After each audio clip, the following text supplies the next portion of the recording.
We straight killers, yo.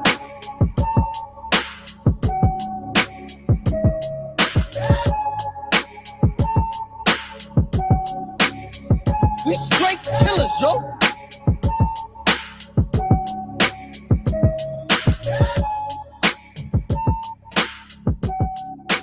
I'm in a bind, Nate.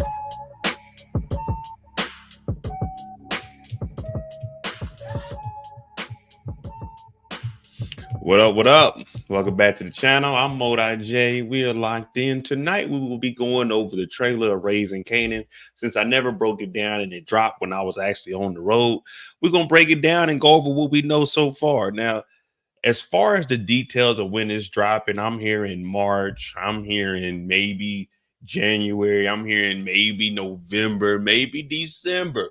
All I know is they said winter, and there's no confirmation. And I was trying to look at my trusty dusty calendar and figure out,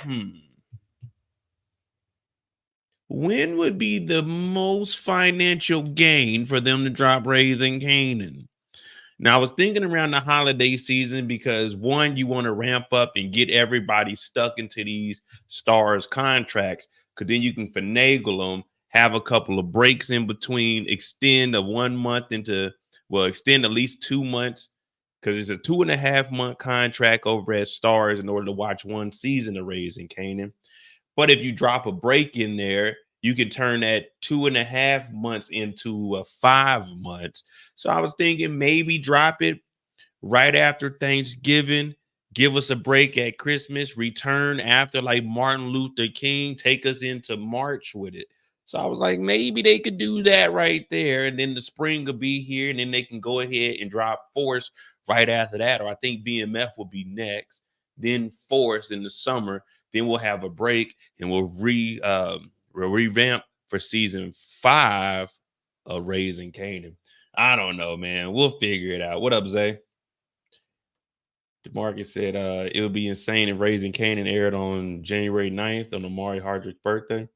Hey, man, they ain't fucking with Amari, man. Listen, all that, there's no trolling. Like, dropping it on his birthday, what's that going to do? It's not like, no disrespect to Amari, it's not like he's a big dog like he was when he was Ghost, but now all we know him is somebody that goes on interviews talking about the same character he was 5 years ago. Man, we not trying to hear no more of that, Amari. It is what it is, man. It's either you talk to 50 behind closed doors, because if you keep doing interviews, 50's not gonna fuck with you on that kind of level.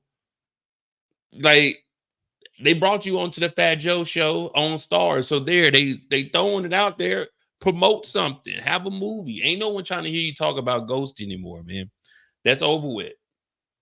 It's over with, man. Unless you're narrating origins or having something to do with that, maybe they have you come on there. They might show like a flashback, but it'd actually be present day with you or something. But come on, man, nobody trying to hear that shit no more. Marvin has no more storyline. Well, I think Marvin's storyline is basically building up Jukebox. Because when you think about Marvin's character, we already went through him and his past relationship. She's gone. Yeah, there's really nothing else for Marvin except for helping out Rock and maybe setting somebody up. I mean, I don't know, man. We're going to look at the trailer. They don't really show much because it is a teaser. But, I mean, we can gather some information, and then, we'll go do a little bit of snooping around onto some of their IG pages. I know Patina Miller, she got a photo of them shooting season 5. Then there is that photo of Unique that I had at the end of season 3.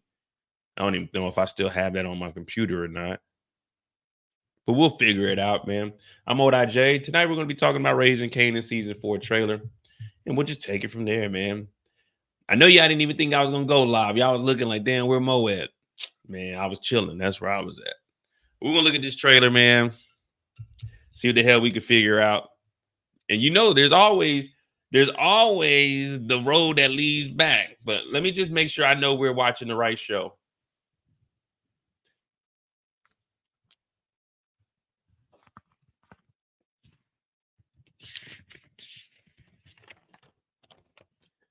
This is where it all started at, people. And I think this season we're going to really finally connect the dots. with this damn paperwork I've been holding on. The corners are getting torn. I probably need to laminate this, but the paperwork is here. This is where the whole Power universe started. One Raquel Thomas.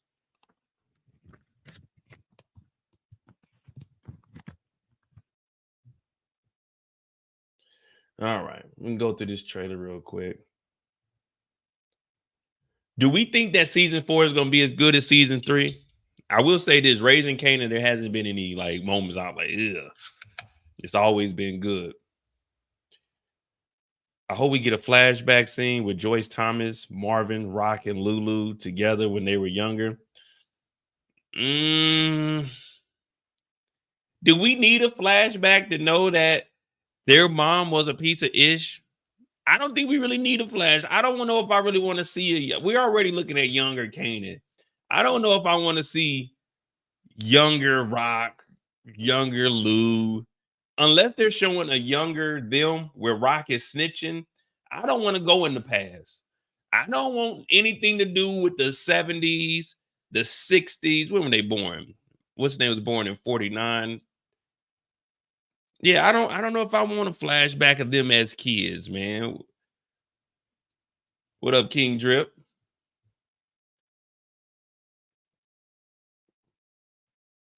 My bad, y'all. I ain't got no liquor, so I got me some Dr. Pepper. 23 flavors.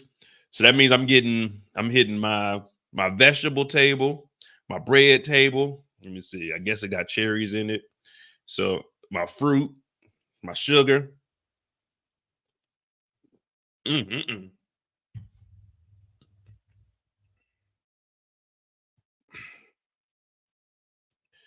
Peep the comment I left earlier.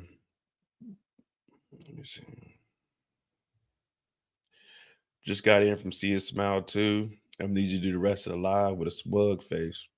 Oh man. You know I'm always mean mugging, man. Y'all ain't never seen me smiling on no live. Man, I be keeping it funky. Keeping it 1,000 wow. But all right, we're gonna jump into this trailer, see what we saw, say what we need to say, and then we'll go back and break down all the clips. Well, all of the photos that we have. But hey, what up, Kendall? Real quick, put a 5 in the chat if you want a flashback of the younger trio, the original Tejada 3. Or put a 8 in the chat if you don't. I don't want to see them as kids, man. We know that their mom was fucked up. I don't know if I don't want to see Rock, Lou, and Marvin as kids, man.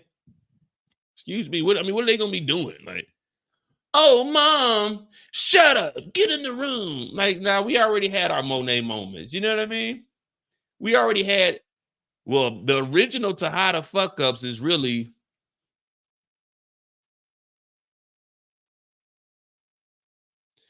Listen, the Thomas 3, the Tejada 3, these guys had a crawl before the Tejadas could walk. You're fucking delusional. If you think that they any better. Raquel was snitching on the brothers. Raquel was fucking off in the streets. Diana was fucking off in the streets. Joyce don't really fuck with the kids. Monet ain't really fuck with the kids. It's the same storyline. Or as they would say, oh, it's the same whole song. Just a different beat since this show's on. Oh, it's the same whole song. It's the same story. Like, you know what I'm saying? 3 kids growing. Well, the Tejada trio, they didn't grow up in poverty. But the Thomas triplets, these 3, well, let me see. Matter of fact, before we start, let's just get a comparison real quick. Marvin Kane. Just put who you think was better as a teenager.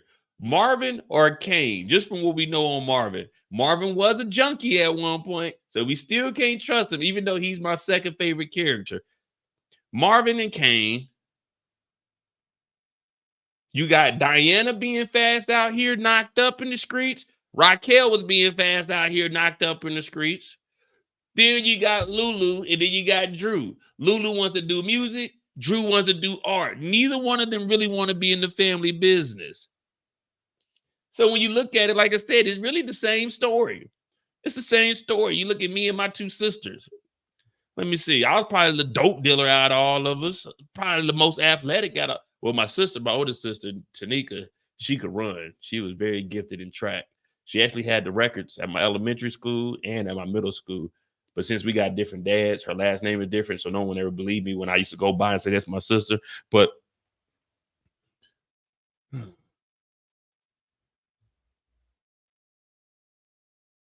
Marvin ran the organization at one point. Kane never was really bossed up like that. We don't, excuse me, Diana's just now reaching her stride. But Raquel, we know she been in the game telling on niggas since way back when. Lou was like an enforcer. We know that Drew caught his body the first time.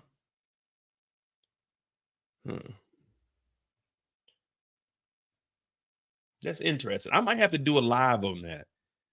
Y'all want to do a comparison of the Thomas 3 versus the Tejada 3? Now we know Monet, I'm not Monet, but we know that Raquel was more advanced than everybody. She was out here getting it at 14, 15.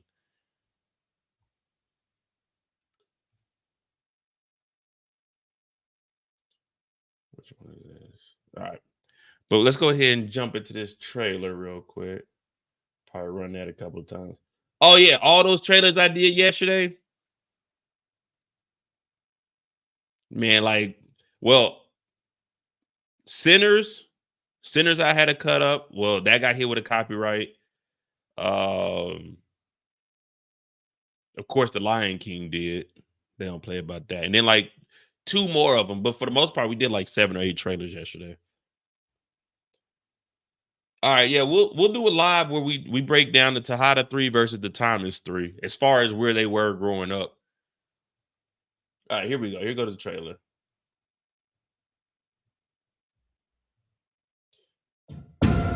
Before you can figure out where you going.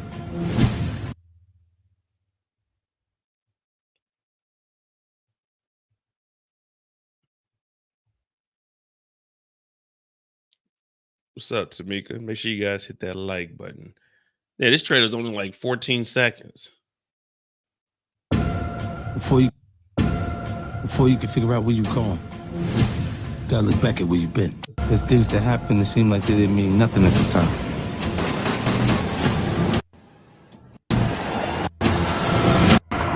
But then you realize they mean everything. See, you can't just give us a teaser, man. You gotta show the whole thing. So we start off with Kanan and the North Face puffer. Did North Face have puffers back then in '93? Interesting. We have to do a little investigating. Before you can figure out where you going, gotta look back at where you've been. There's things that happen that seem like they didn't mean nothing at the time.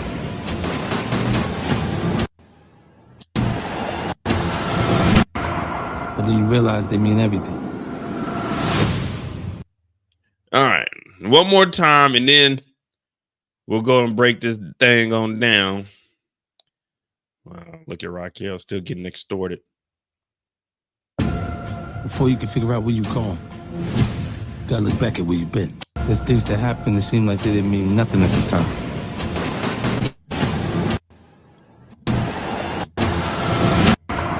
But then you realize they mean everything. All right. So first thing we got to find out is if North Face had puffer jackets in '93.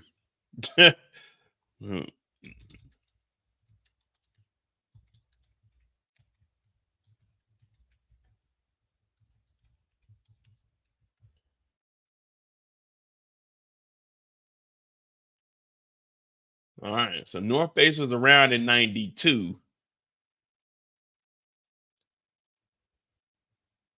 North Face was around in '92. You got to remember, they dope boys and dope girls. So they had that check. They had that bag. Now, was there puffer jackets around at that time? I'm not for sure. But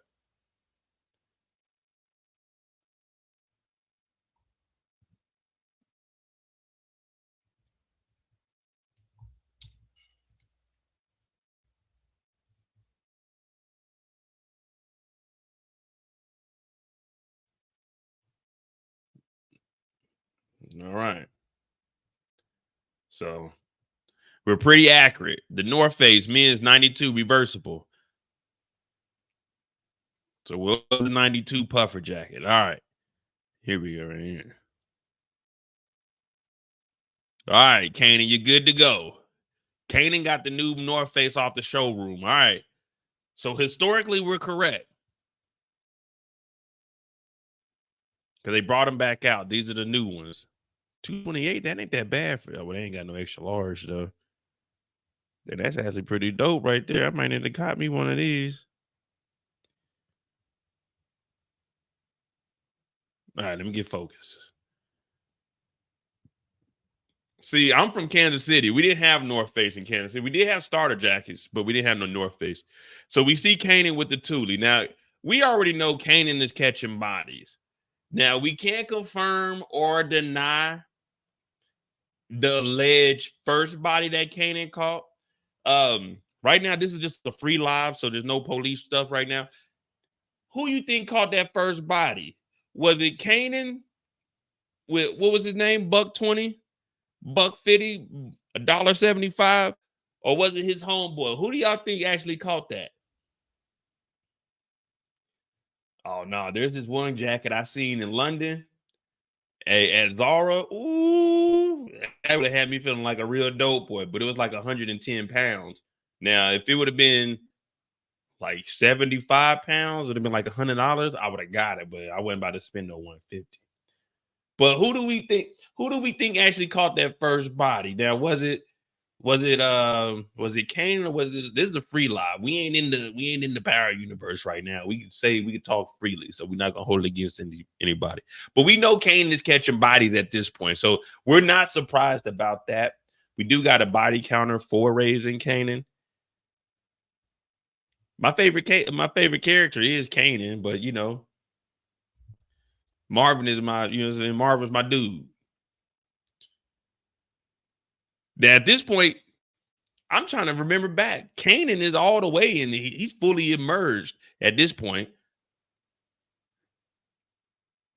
Him and Ronnie was cooking for a little bit, and then they took Ronnie away from us. Now, I don't know. See, we got to go back and see. I don't know if Kanan did. I don't know if Kanan did that.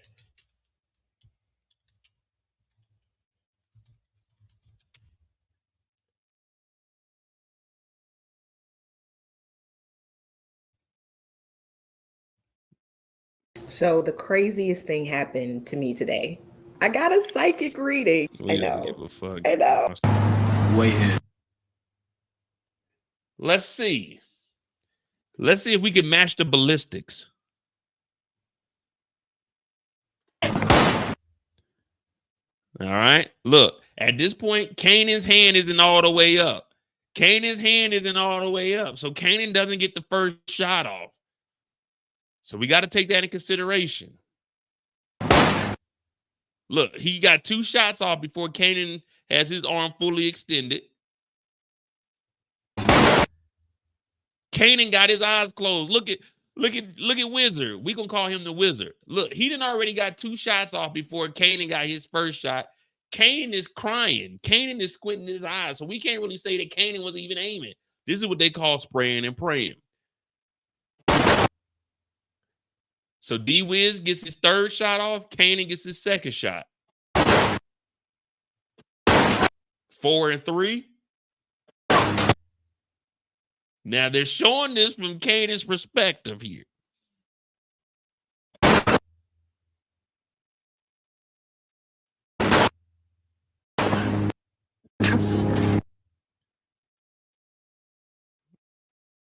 Oh no, D-Wiz got the form though. Fully extended. No kickback.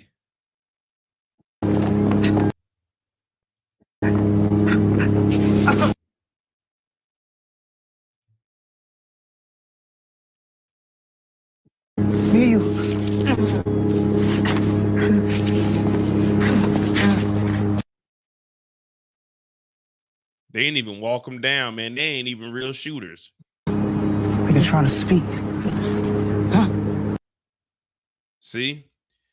So if we look at the angle from Kanan's perspective, look where he shot at, right here in his side. But from Kanan's perspective, it looks like he is hitting the shoulder here. See, look, he shot down here on his side. This is where he shot at. When he's on the ground holding, he's holding his side. Kanan is aiming at this shoulder over here. Kanan did not do this. This is not Kanan's work. This is D-Wiz's work. Look where he's leaning at right here. There's no way Kanan is shooting down here when Kanan is aimed over here at this shoulder. See, when you get hit in that side, oh, shit. God damn, that motherfucker hot. Look where he shot at. He shot here in the side. D-Wiz caught this body, man. This is not Kanan's work. This is in the lower right abdomen where D-Wiz was shooting at. Kanan was aiming at the top left shoulder. So Kanan didn't catch this body. D-Wiz was really the one putting the work in the streets. All right, cool. So we got that understood. Before you can figure out where you're going, gotta look back at where you've been. There's things that happen that seem like they didn't mean nothing at the time.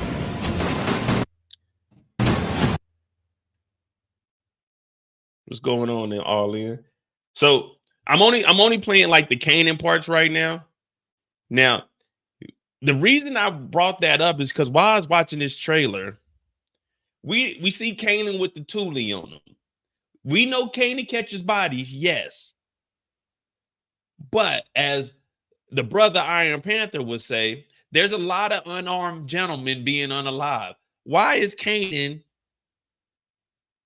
doing this to a janitor? This guy's working his ass off to provide for his family. We got the Pine Sol in here. We got all the napkins in here. We got the Clorox bleach down here. Why is Kanan whooping on the janitor? What the janitor do? What up, coach? We're just trying to, right now, what we're just trying to do is we're trying to figure out why Kanan is such a young, angry man. I know the streets have consumed him at this moment. Have you ever just been swallowed up? That's what the streets have done to Kanan. But why is Kanan whooping on the janitor? The janitor ain't did nothing to nobody. Imagine you going into work, you getting your hot water together, you pouring a cap of bleach in there, not too much, you don't want to pass out. La-di-dee.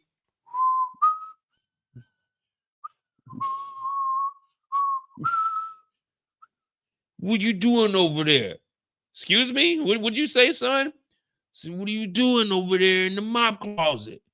I'm a janitor, son. Do you see my uniform? It says janitor here. No, you don't need to be walking around these hallways.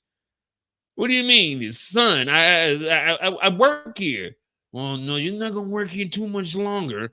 And then Kanan gets to whooping your ass. What the janitor do, Kanan? When they were out on the block, when Ronnie was out there talking shit, you wasn't doing nothing then. Come on, Kanan. When Buck 20 was ripping and running the streets, you had your eyes closed. Why you whooping on the janitor for? When Sal Bosalini and them were running around reckless, why you wasn't out there, Kanan? The streets needed a body, and now you whooping on the janitor. All I'm trying to do is mop the floor. Nah, see, in raising Kanan, see, that's where we're wrong. I'm only a janitor in the modern era. But anything pre-1995, I'm not a janitor. I'm a dope boy.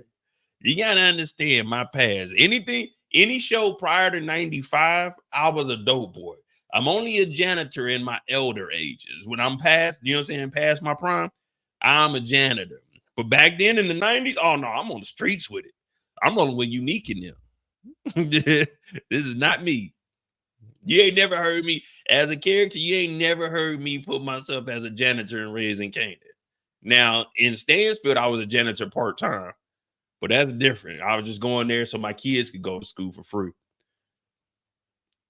But I'm trying to, of course, they don't give us enough information to piece this together. Why Kanan will be whooping on the janitor? But do you think this this looks like a hospital though? Was anyone in the hospital in season 3?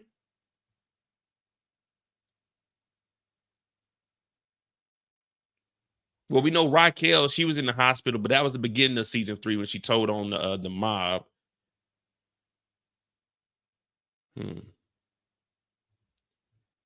Kanan's a high-head. Maybe the janitor said something he didn't like. Or maybe the janitor is his father. Or wait, Howard is his father. I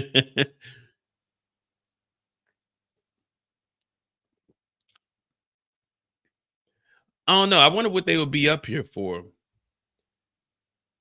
Was there anyone in the hospital? Lulu was out. Rock was out getting extorted because remember, Rock was trying to leave the game in season 3, but got pulled right back in. Marvin's just running around the streets. Juke, wasn't nothing wrong with Juke. Lou was getting out of rehab.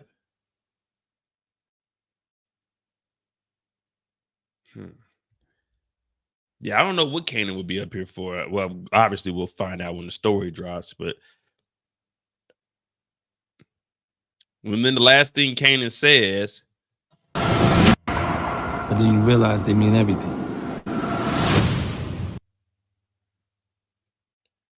Lou may be getting help for trying to get off himself, for trying to off. Nah, I don't think, man.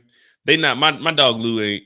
We go through some things, but Lou ain't about to take his own life. Like, man, I've been depressed, but not once have I ever thought, man, you know what? Let me get rid of Mo. Hell no. I told you, I figure if I'm going out like Clee gonna set it off, man. I'm not doing it for myself. They're gonna have to come and get me. But was gonna be a big police presence now that Howard is dead. Do the police really care about Howard that much? I mean, I know he was a local hero, the 117th Precinct Miracle or 112th Precinct Miracle. Maybe he's upset because Howard and Ronnie were on the lot. But I don't know if it would be Ronnie. Maybe Howard. Maybe Howard, because him and Howard did have a relationship together, which was actually kind of cordial.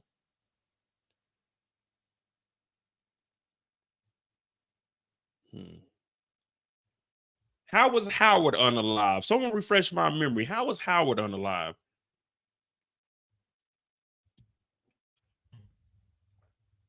Let me see.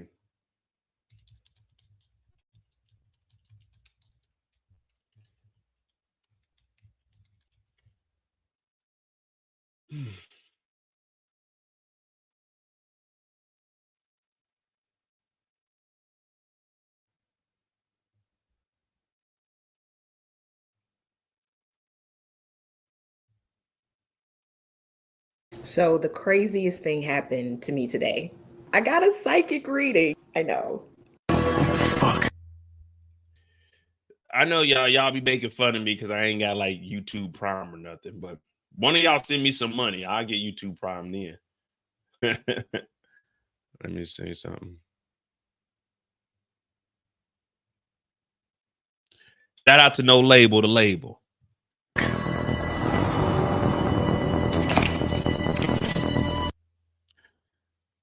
Now, what we call this is there's a show on TLC called Snap. Will we consider this a baby mama scorned? What would this situation between Rock and Malcolm Howard be? Is she still hurting because she still wants to be with Howard, even though we know what took place? Or it was like, let me go ahead and get rid of this because this would be the better for me.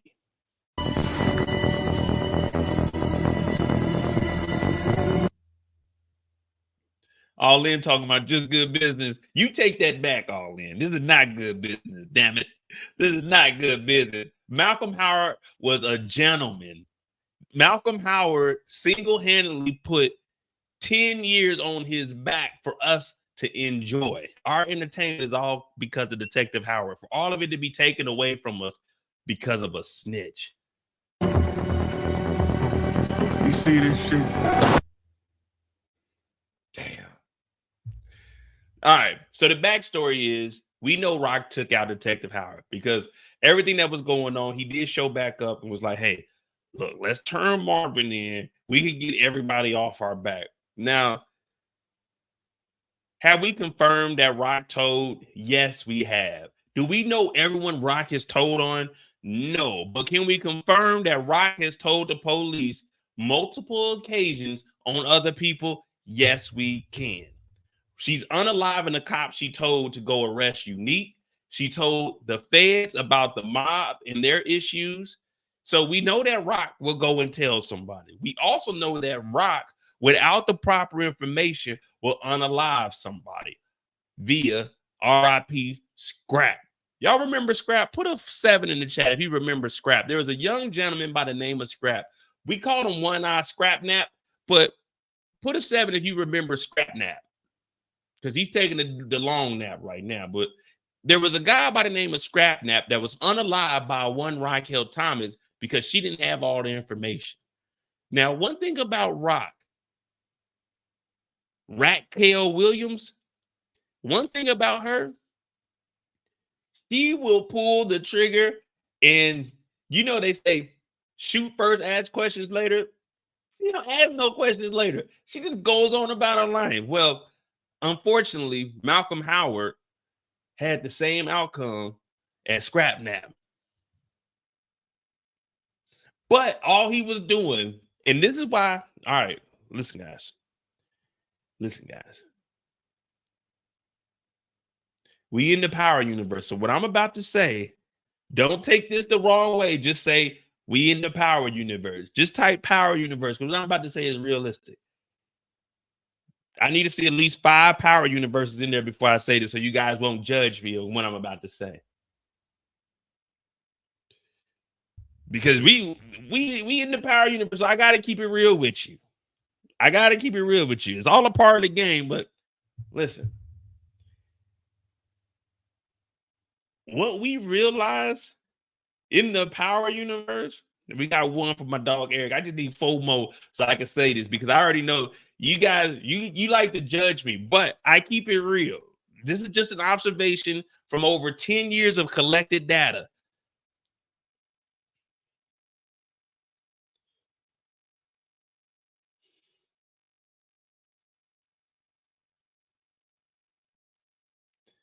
Sometimes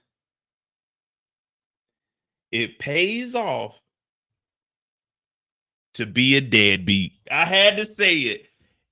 If you want to survive, be a deadbeat daddy in the power universe. The moment you try to be there for your kid, you are going to be unaligned. Sometimes it's best to just take the Mo route and say, fuck them kids. The moment you try to step up and do the right things for your kids in the power universe, they gonna kill you. This man Howard was trying to save Kanan. This ain't raising Kanan. We were about to. You remember there was a show called Losing Isaiah? We should have named this Saving Kanan, but instead we're raising the demon. The moment you try to be that father, you try to step up and do what's right, get visitation, goddamn buy them some clothes, you're not gonna make it. You're better off being a deadbeat. If you're a deadbeat, you can live a life of luxury. You ain't got to worry about baby mamas. You ain't got to worry about your wife hating on you and your new girlfriend. Being a deadbeat is actually being an alive father. Now, do I want to be a deadbeat, or do I want to be alive with a heartbeat? I'll take being the deadbeat, because at least I can walk with some pride knowing that my kid is fucked up because of his mama. But the moment you try to insert yourself into that child's life, Howard got a 9-to-5. Howard got a pension lined up. Howard took out Bert. Howard was setting up Marvin so Kanan could continue on. But what happened? He got shot in the noggin. Sometimes you got to be a deadbeat. It sounds bad, but at least as a deadbeat, you got a heartbeat. And I don't know about you. What I want everyone to do right now, if you're just sitting there, you might be at work, some of you might be driving. If you're driving, this ain't for you. But anyone else that's sitting down, what I want you to do is right now, take your right hand. Everyone right now, take your right hand. Put your thumb into your palm. Take these 4, 1, 2, 3, 4, pull them down like this. You can make your fist on the outside if you want to. You can make it this way. Either way, however you want to do it, whatever's more comfortable. And then what I want you to do is you take this right hand, place it across your chest onto the left side, and go.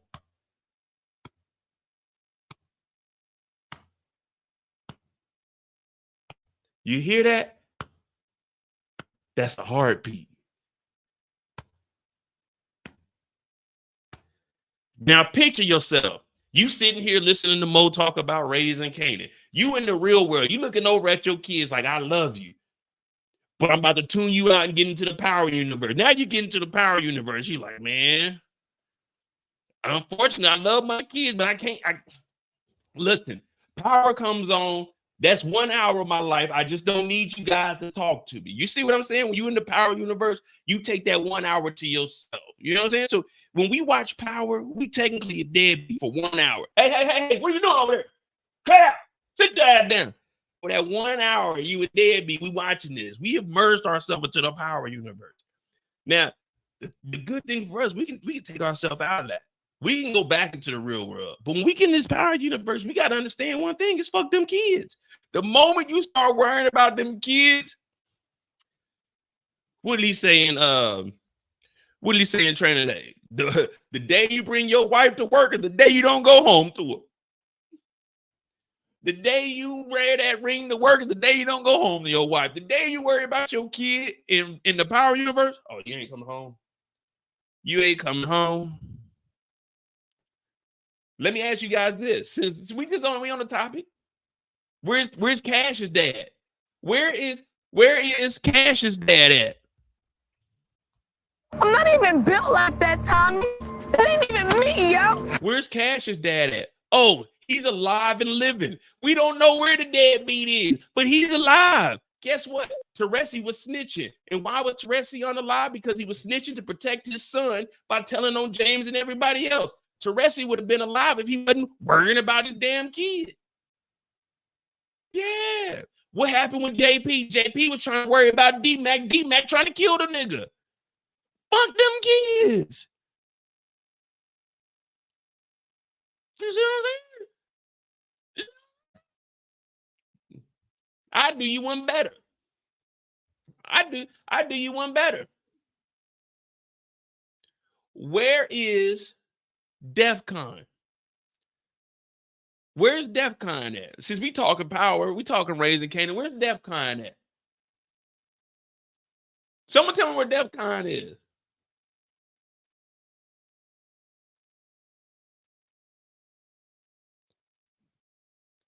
I'm trying to remember where's DEFCON at.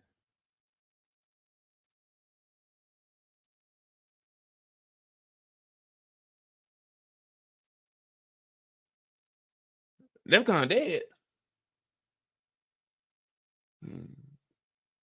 DEFCON dead.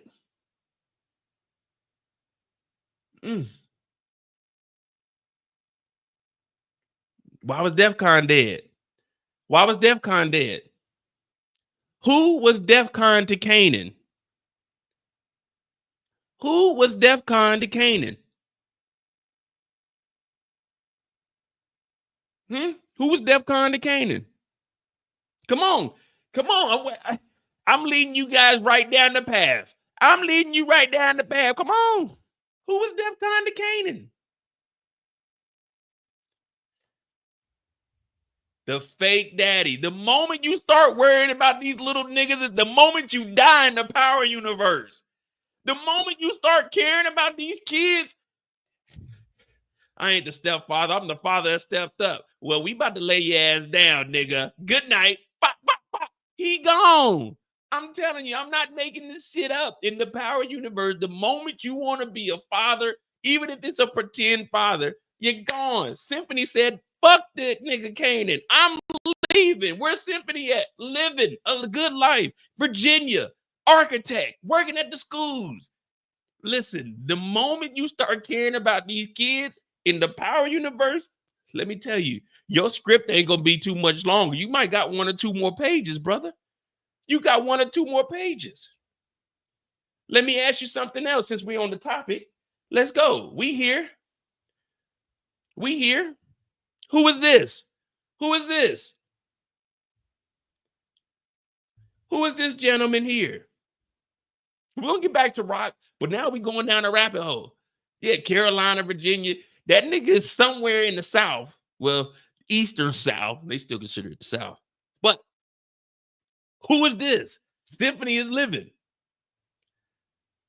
Who is this gentleman here?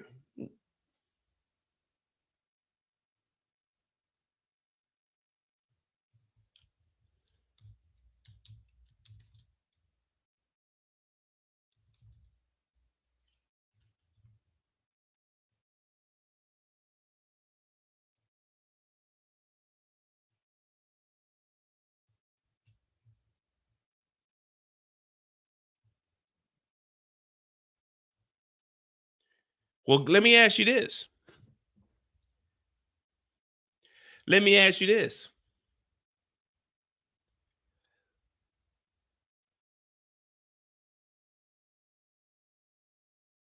When has Unique's life changed? Because if I remember correctly, Unique has a son. When he was caring for his son, he was almost unalive. But once Unique came back, once he got away from his child, Unique is living a prosperous life now. Remember, he left his baby mama, got with rocking them. Now he's back and better than ever. But when he was taking care of his kid, he was getting shot at. When he got with Rock and left his baby mama and kid, life got better. But the moment he goes back and Ronnie's in the picture, he's trying to be there for his son and his baby mama, shit gets ugly. Shit gets ugly. And now Unique is back. We ain't gonna see Unique's kid because Unique wants to live. Come on, guys. Follow with me. Is there a heart?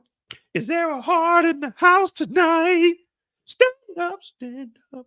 Let me know if you understand. Yeah. Is there a heart in the house tonight? Stand up, stand up.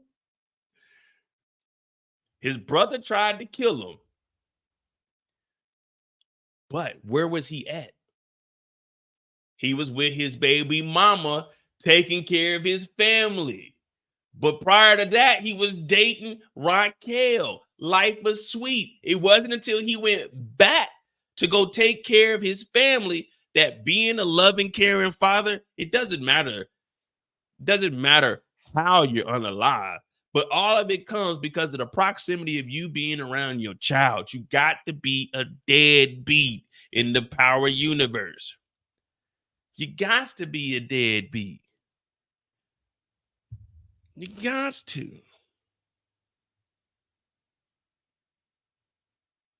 You got to. You got to. All right. Now, I don't even remember. We was talking about how we're getting popped. See? Y'all be getting me distracted. Anyway, over the last 15, 20 minutes, we talked about being a deadbeat.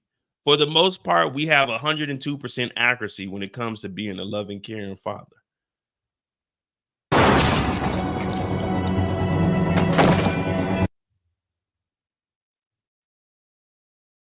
Well, we know the outcome of Howard. Now,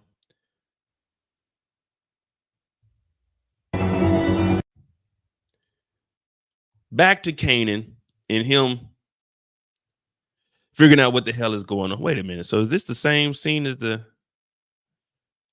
Oh, so Kanan need to switch up his wardrobe. He got a gun here with a Ralph Lauren polo on, but then he got on a hoodie over here with the same North Face. Kanan, like, when you give a description to the police about Kanan, young black male, about 5'6" to 5'7", 117 pounds, maybe 120. I couldn't really tell because his clothes were a little bit baggy, but I know for sure there is a North Face puffer jacket. And I'm pretty sure there's a lot of gunshot residue on the sleeves. If you catch this guy, you could probably tie up 5 to 6 murders in Southside Jamaica, Queens. So Kanan, yeah, you moving, but you gotta switch up that North Face, man. Matter of fact, let me go see what he's kicking the janitor with. Okay, he got a different outfit on. He got the champion on. But these sleeves are a little too big for Kanan. This must be Lulu's jacket.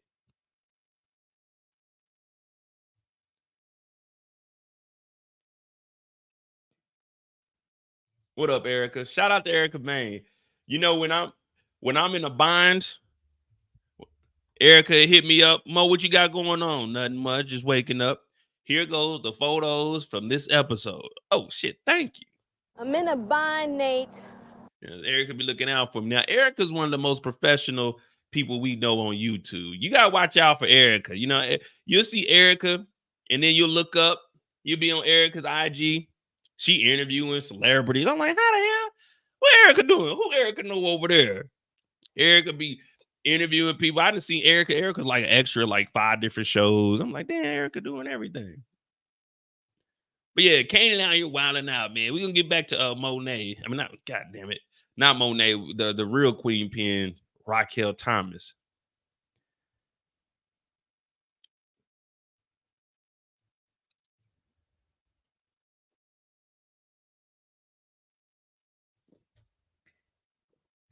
I don't know if I have the officers' names written down. Hold on, let me see.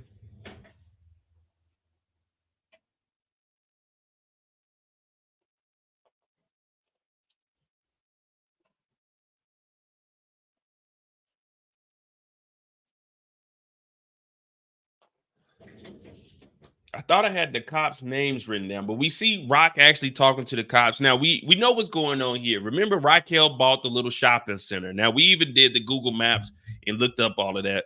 Let me see. Drill, Snaps, Howard, Unique, Kanan,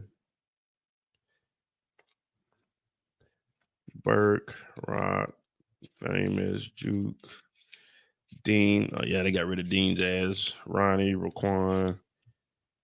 Dina. Oh, no, not Dina. That's the homegirl. Demo. Okay, here we go. We got Roland and Buckley. Yeah, you know, we got it. I had to go into the archive, but we got Roland and Buckley. Buckley is badge number 8925. Roland is badge number 5342. We keep the evidence around here, guys. You know what I'm saying? No one else is keeping track of everything. You know, when I forget the character's name, I say, man, matter of fact, let me go find them right here. So you got Roland 5342. You got Buckley 8925. So we know who these officers are. Look right here, 5342. So that's Roland right here, and then this is Buckley. All right. So this is Roland, and then this is Buckley. Buckley has the mustache. Roland is clean cut. Now, Raquel's dealing with them because they're basically looking to extort Raquel in her new little business here. Now, this is obviously going to be a way for us to launder the money. Now, you know, when I was younger, when they would like launder money, washing money, you do put it in washing machines because you want your new bills to look older. Because when you're in the dope game, you don't necessarily want to be caught with all brand new bills because now they know. Matter of fact, let me show y'all something. Show y'all how real it is.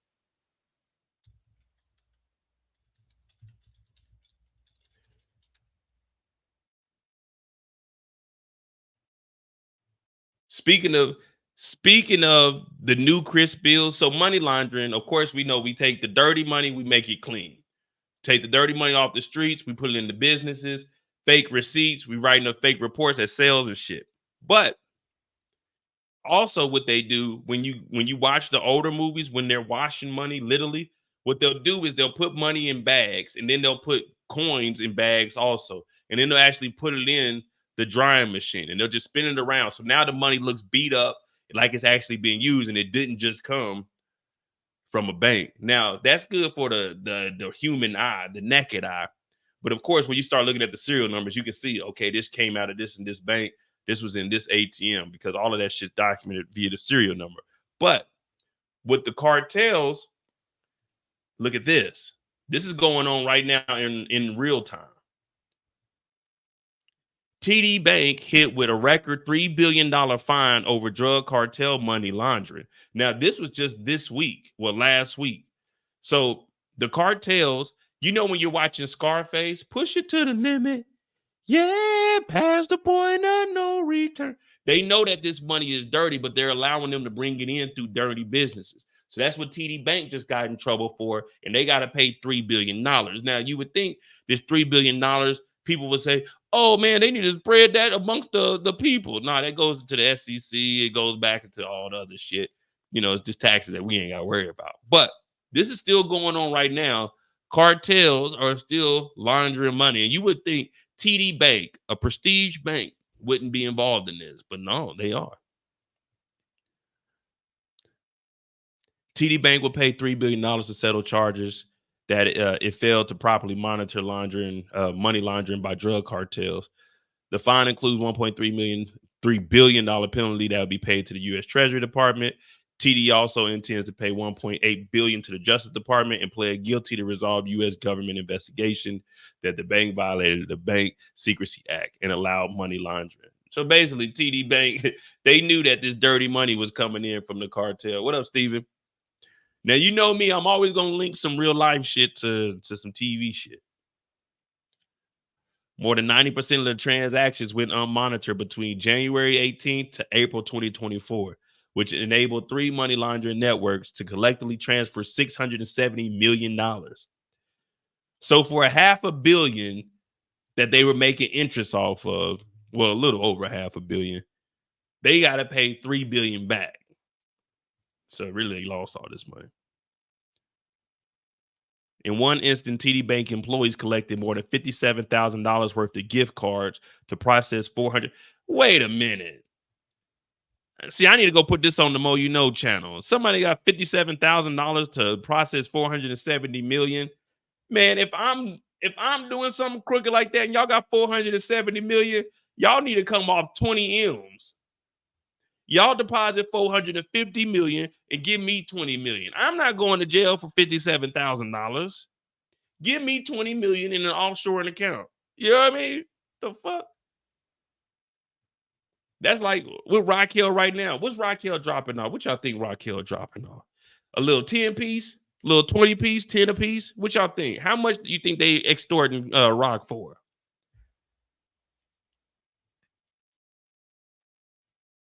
Now this is the 90s, so a little 20 piece is good. Like, let's be real, 10,000 back then. If you're doing like 10,000 a month, 10,000 a month back then is probably about 17, maybe almost 20.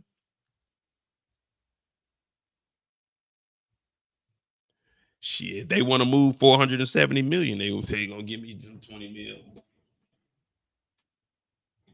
Either that or I'm telling.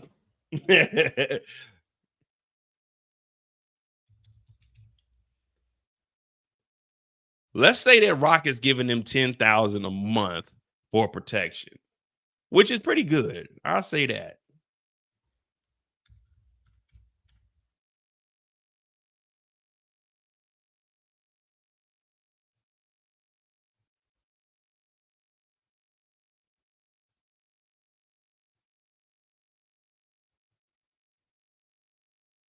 So $10,000 in 93 would be about 22,000. I said about 20. Yeah, I could do that. I could do that.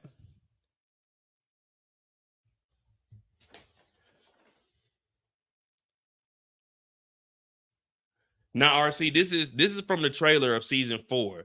Now, remember, she wasn't giving them no money at first, but now they're back in the game. They went and talked to Stefano. They gotta get back in the game at this point. Remember, Rock was trying to get out of the game, but the cops kept harassing her. Same thing that was happening with JP when D-Mac and them kept shooting it up. The cops kept breaking the windows. Remember, they were like, oh, this is a dangerous neighborhood. So now in season 4, Rock is going to pay them because they got to start moving their own product at this point. So that's why we're seeing it now. So I guess there's well, I won't say it's foreshadowing. They're literally showing us what the hell is going to be happening. Before you can figure out where you're going.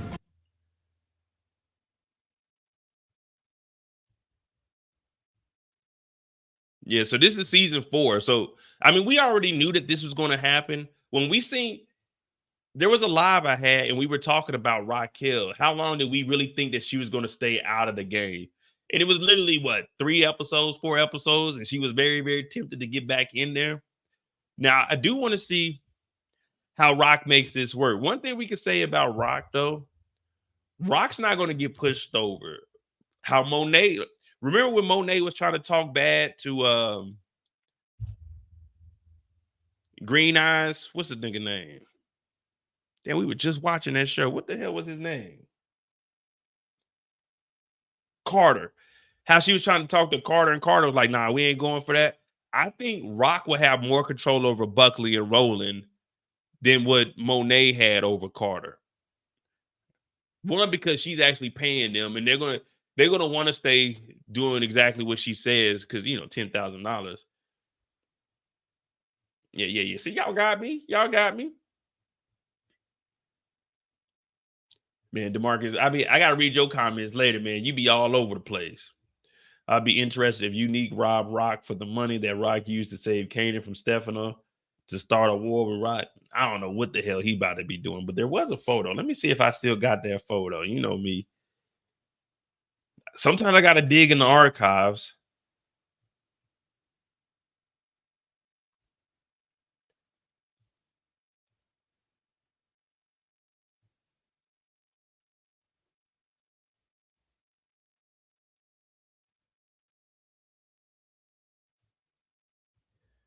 Oh, yeah, you know it. Yeah, well, I mean, I personally don't give a fuck what color his eyes is. The nigga ain't got hazel eyes like the rest of us brothers. So fuck him. So, all right, we got to get into our power. How much y'all taking? Is 10,000? Is 10,000? Like, let's be real. Is 10,000 enough to raise a family off of? Is 10,000? Is that enough? If you a dirty cop, is $10,000? Is it feasible? Like, come on, I got a family. I got a drinking habit. I like something.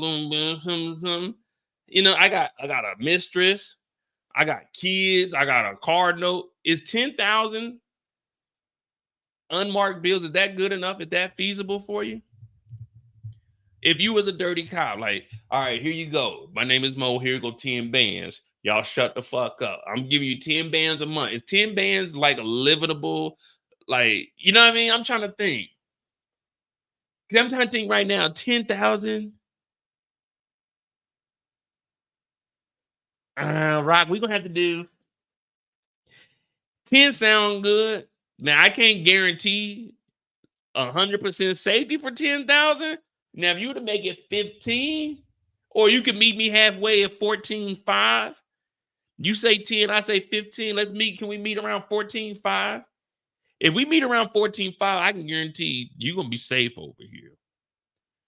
You know what I mean? Like, I'm thinking more like 14. I don't want to be too greedy. So like 14.5 maybe. Yeah, a month per month. Yeah. Can you live off of $10,000? Because, I mean, think about it. You got to get up. $10,000 ain't really a lot of money. Angel Reese said she paid $8,000 a month. You're going to have to, Rock, you're going to have to give me like 15 at least. My salary is all taxes, baby. Come on, man. Hook a brother up. Or this would be the deal I negotiate. All right, look, this is what we're going to do, right? I know you offering 10.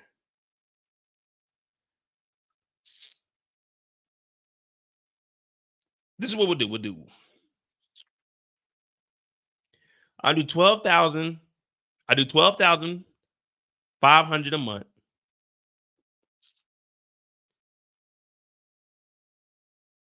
No. What we'll do is we'll go ahead and do the 14.5. But that extra 5 that you're gonna be paying, you go out on a date with me once a month. I got to show the people at the office. I date them black women. They be trying to clown me. I be like, man, I'm Rolly Road.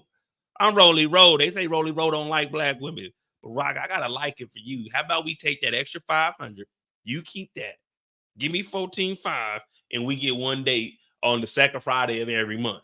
what you want to do with that? Just one date a month. The second Friday of every month.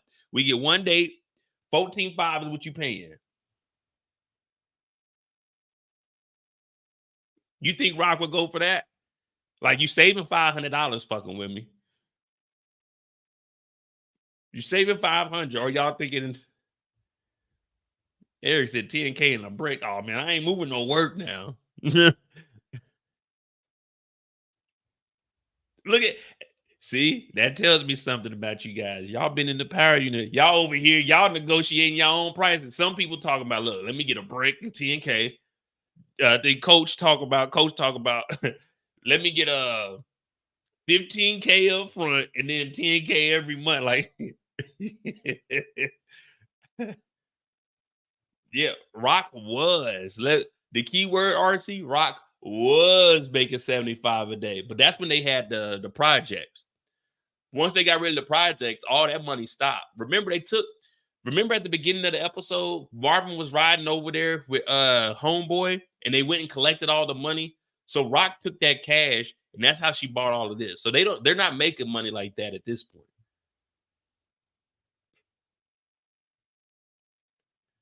Auntie knows he can afford. That's what I'm saying. We know that Rock got that check. We know she got a bag on her. So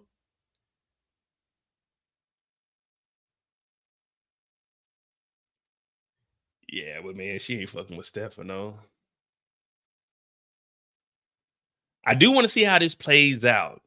Now, do we believe Marvin is going to be the one checking them? Now, of course, we don't get too much in this trailer. We got this from Rock. We see her and Lou, and then we see her face. So that's why I was just trying to figure out how this is going to happen. Is Rock going to be the major player, or is she going to be the hub, and Marvin and Lulu going to be the ones moving shit through the streets? And also, oh yeah, Demo. But yeah, man, we had to take the Mo off his name, man. Demo, we didn't know if Demo was working with the boys or not, man. You know, you can't have that Mo in your name and you working with the police, acting like you know me. So, all right. Plex said the paper trail is more realistic in book. That's why I like, for me, of course, you know, it is Ghost, but Raising Kanan collectively overall is better to me just because it's more realistic. It's back in the 90s, so there's none of that technology and hey, let's make an app and all that extra bullshit. Like, this shit's really on the ground, footwork, hand-to-hand transactions, people getting caught, you know what I'm saying? You getting caught up in the crossfire. That's why I like Raising Kanan. Rock was making 75 in season 2. When Rock got back, she was making $75,000 a day. Remember when they came back from Virginia, ruined Kanan's scholastic adventure where he should have went to school down there, or Carolina? I don't know where the hell he was. It was down south the Mason line, but they were making like 75,000 a day when they had the apartments, because she was talking about, we got people on top that can see the cops from at least a mile away. And then they ended up getting the other apartment that Lulu was working at, but Lulu was never picking up the money. Then they expanded out to Jersey. And then that's when they had the problem with the mob, and they ended up getting into it with them, with Sal. And then Stefano had to step in. So Rock was making some bread at one point.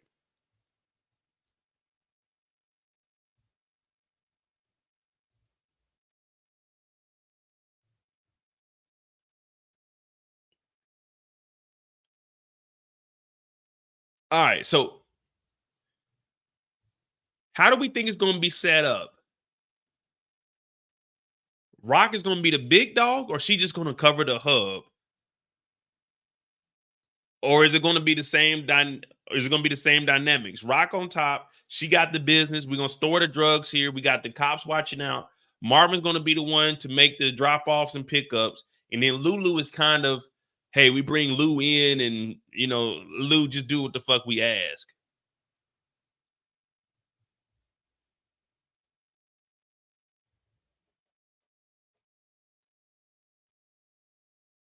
Because Lou is clean now.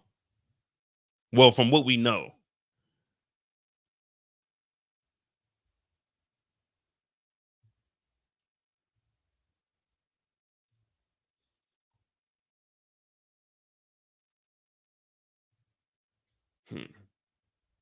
Cause I know Rock ain't about to put herself as no worker.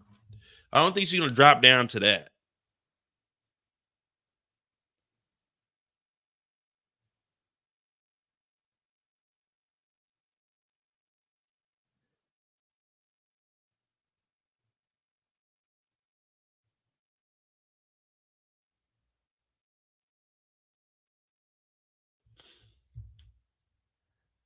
And I'm curious to see if Lou is really even going to want anything to do with the business. Now, of course, Rock is like a mother to him. Even though it's his older sister, she's like a mother to him. And she does look out for him. They had their differences. But once she showed up, he's like, all right, cool, man. You know, it's my sister. It is what it is. Although I think Lou had he has enough to get out the city, though, man. Is it really that hard to leave?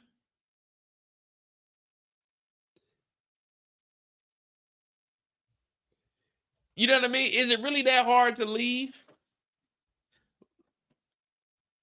I'm sure Lulu got some kind of money.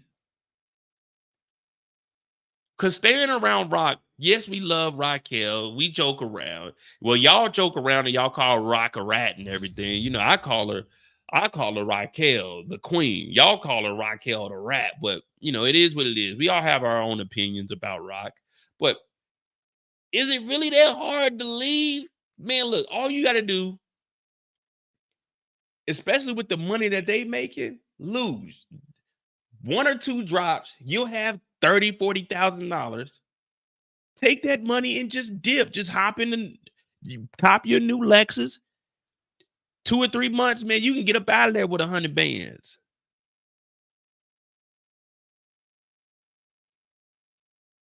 You know what I mean? There's an opportunity to leave, man. Just leave, brother.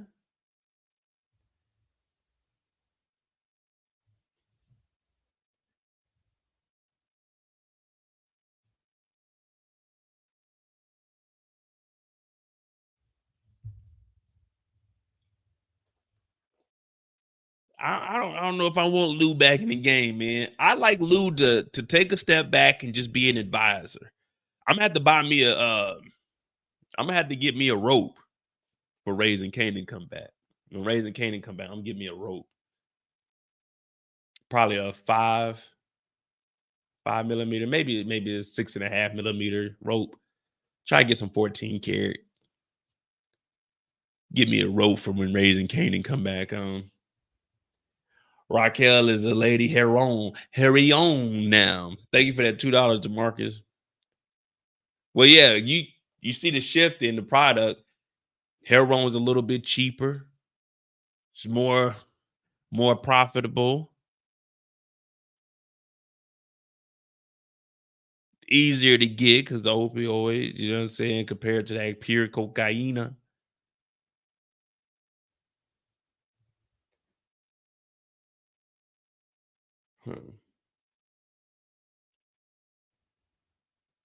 I don't know, man. Who is Rock gonna lean on more, Marvin or Lulu? Because I don't think. Well, hopefully they let Marvin survive till season 5.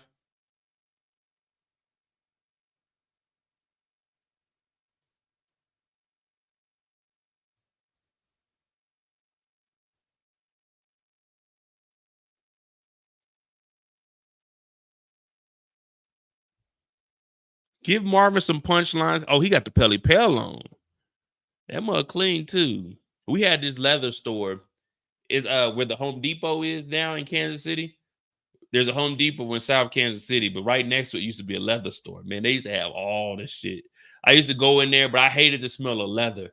But I remember they had this red Pelly Pell with silver on the sleeve. And I used to always look at it, but it was like $680. And this is like the mid-90s. And I was like, damn, you got to be rich to afford $600. You know, I thought $600 was freaking, well, don't get me wrong. $600 is still expensive as hell right now. I see $600, I turn my nose up to it. 600, hell no, 600. 600, I get like 10 outfits for $600. But with you guys saying she's going to lean on Marvin the most, is he going to be more business savvy, or is he still going to be kind of like the errand boy? No disrespect to Marvin, but that's really how Rock got him. It's like you're kind of the muscle, but you're more of go get shit done. You know what I mean? Like the runner.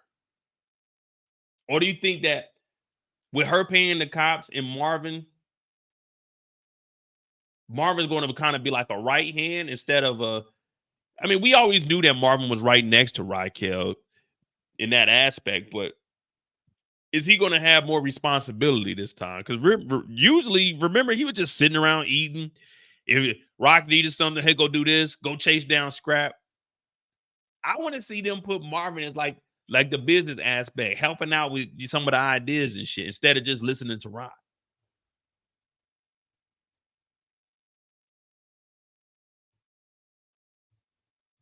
Patrice said, I lived on my own at 16 in 94. Paid $500, and that was nothing back then. Shit, 94, I'm just getting out of my car wreck. So I was only 94, I was 9 years old. So to me, in 94, I'm looking at the 9 years old, $600. I like, damn, it's gonna take a while to get that kind of money.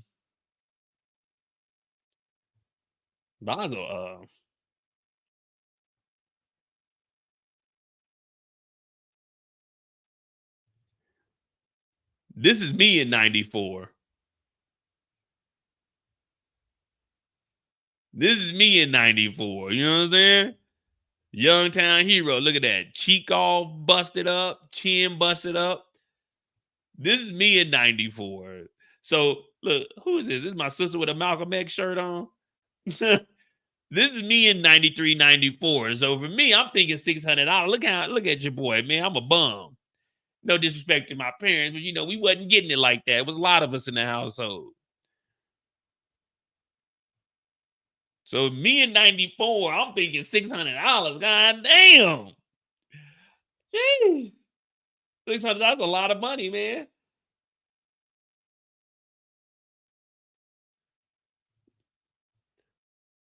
Look, we were so poor, I ain't even have a grill on my car. This is a Hot Wheels car, right? That's my sister Sharice I'm always calling. This is my little brother Ant, the one that was over here. This is me. I had a Hot Wheels car. The battery, there was no battery in it. The battery never charged. It never worked. I don't even have a grill on my car. That's how poor we were. This is how I won't say we were poor, but, you know, this is how we was living. I ain't have a grill on my car. I ain't have no gas. I ain't had no electricity. You had to push my car. And at the bottom, I could put my feet on the ground and like walk like yabba dabba doo. That's how I used to get around. Yabba dabba doo. You know what I mean? The battery didn't never work in that car. So that was me. So in 94, I'm thinking, damn, $600, you got to be rich. You got to be rich. $600. Do you not know? School shopping for us, it was $100 a piece. My brother got $100. I got $100. My sister, that's $300. And then we had to buy shoes that were up under $75 a piece. Now, the $75 didn't come out of your school clothes. You got $100 for shopping. So that means get you like 2-3 pair of pants and like 4 shirts. That's your school clothes for the year. Plus whatever else you had last year that you can still fit. So you get your $100 on the no tax day in August. Those little 4 outfits you got to mix and match. You got to mix and match. Some days you might wear the same shirt twice in a week, but that's how we was living growing up. Yeah. So $600, shit, you had to be rich because like between us, it was $300 for school shopping. So that's why I say when I hear like $600, I'm like, even now as an adult, $600, oh, you know, y'all call me cheap and frugal, but that's just how I grew up. $600 is a lot of fucking money.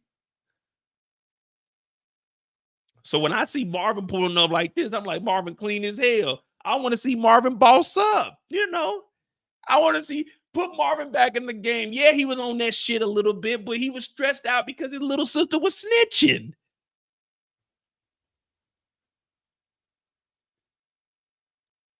There he said, look at me now. Hey, look at me now. Let me tell you something. Look at me now. You see this shirt I got on? I got this. This is a Nike dry fit from It's called TK Maxx over here. I went in there the other day, got me. Ooh, I got some nice hand soap in there. You know, over at TK Maxx, well, TJ Maxx in the States. Oh, yeah, they be having all kinds of stuff. I got this. Ooh, wait, this soap smell good. It's so silky smooth. I put that on like, ooh. But yeah, you know, I want to see Marvin boss up this season. Let Marvin make some decisions. Let Marvin, hey, Rock, now I think we should do this. Let's maneuver like this. I know somebody over here we can fuck with. Because right now, we did see this instance. We got Unique coming back. I know we all over the place, but I love it, man. Hit that like button, hit that subscribe button. I'm Monet Tejada. This is just us breaking down the Raising Kanan trailer. Now, it's really a teaser, but we're just taking the information that we know, and we're trying to figure some things out. But we know that Unique is back. Now, remember,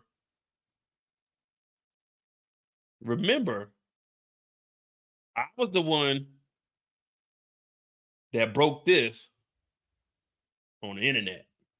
Y'all remember? Yeah.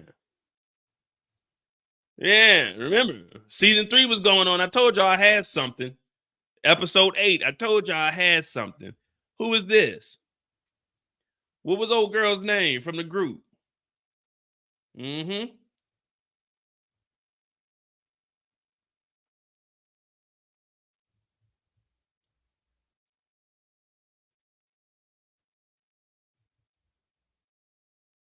Yeah.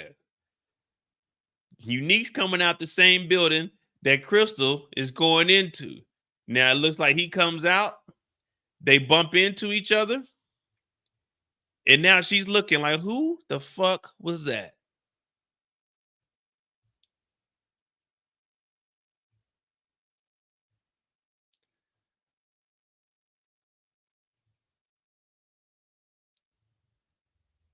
Man, what the hell?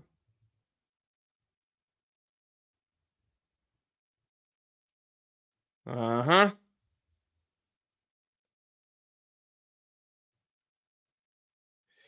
Now, this looks like Kanan's building.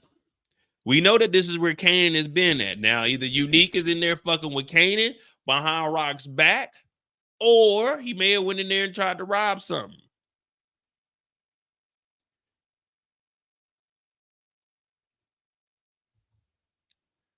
Let me see. He got buttons here.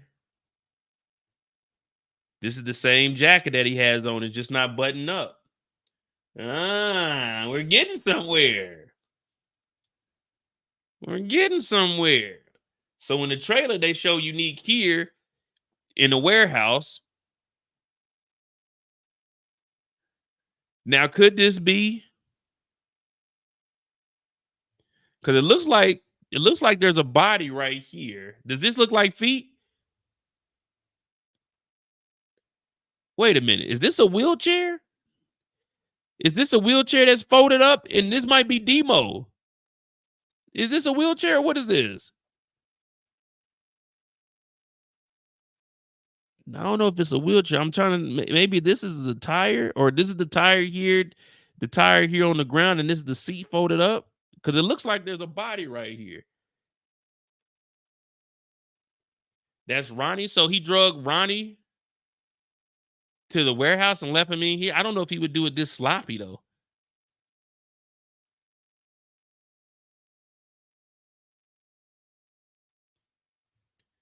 Maybe Unique knows someone who lives in that. Man, I don't know. Who would live in that building? Unless he's going to fuck with, what's the name? What was the creep's name? What was the creep's name that lived in Famous's building?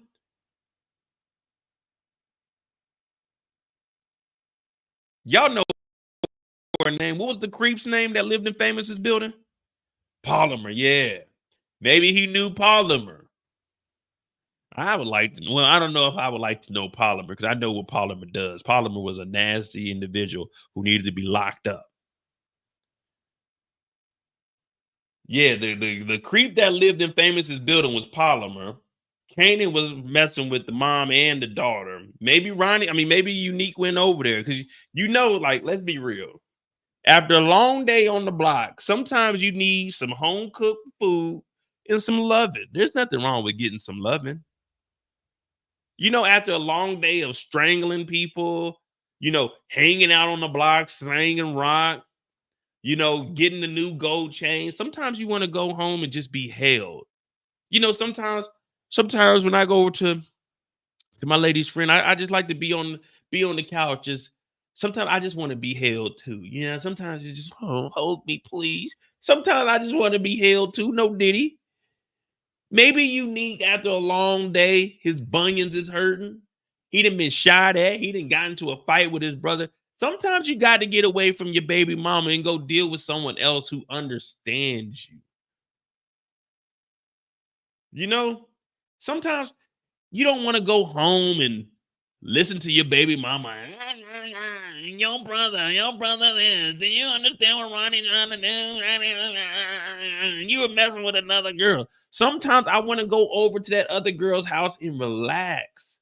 Sometimes I just want to be laid up. Sometimes rub your hand through my hair, baby. Sometimes play with my beard, baby. Do something. Sometimes you just want to get away from your baby mama.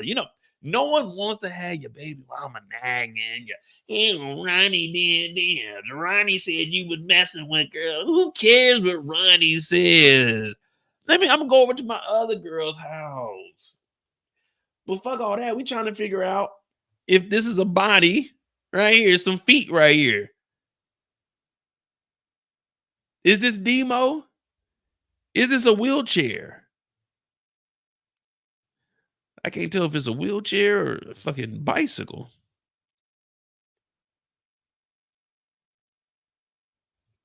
Cam said black men don't cheat. Cam, it's not cheating. It's a baby mama. If you ain't married, it ain't cheating. And if she don't look better than the person you're with, and if she ain't got a better lifestyle than the one you with, it ain't cheating.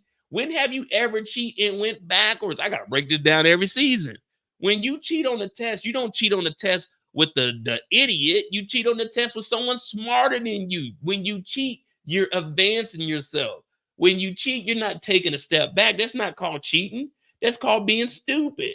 When you cheat, you're trying to get ahead. I never knew anyone say, let me cheat on this test and look at the dumbest niggas test. Hey, what you got over there? Hey, Rico, what you got? Rico ain't been to class. You remember Junior Battle? From Coach Carter. You remember Junior Battle? When you go to class, are you going to cheat off a Junior Battle's test, or are you going to cheat off a Coach Carter's son's test? When you're cheating, you're trying to get ahead. I've never known anyone to cheat backwards. Come on, guys. This is the power universe. What are we talking about here? It's not cheating. Sometimes you got to clear your head. What do they say? Whenever you get stomped on something, what do they say? Get an outside perspective. So if I'm going home and my baby mama's, your brother, Mo, your brother this, your brother that, he said you was messing with girls. Okay, let me go talk to someone else and see if they feel the same way. Now, that might turn into us holding each other because sometimes you need that comfort. Sometimes you need the warmth of someone else next to you so you can understand, like, oh, okay, you're really here for me. So Unique, yeah, come on, man. Unique been shot at. Unique then went to jail. Unique was paying the rent for his baby mama's mama. They kicked him out the house. This goes out to all the mamas. I'm sorry, Miss Jackson. Ooh, I am for real. Never meant to make your daughter cry. I apologize 1,000,000,000 times. Come on, man. We all knew that Outkast song when we was younger. It's not about the cheating, guys. Come on. Unique has went through hell and back. He fought his own brother because of his baby mama. His baby mama put two brothers against each other. So yeah, he may have went over there to talk to Polymer. We know Polymer. She how can I say it to be as respectful as possible? She's a whore. Okay? She's a whore. I'm trying to be respectful, but let's call it what it is. Let's call it what it is. Polymer was going to give you that advice. But see, that's the thing about you guys. You guys are always getting distracted. Is this a body or not? Y'all worried about who he know over there, who he screwing, who he loving, whose body is this? Who wears size 8.5 in men? Who wears an 8.5 in men on the show? Now we got to go through the roster. Who wears an 8.5 in men?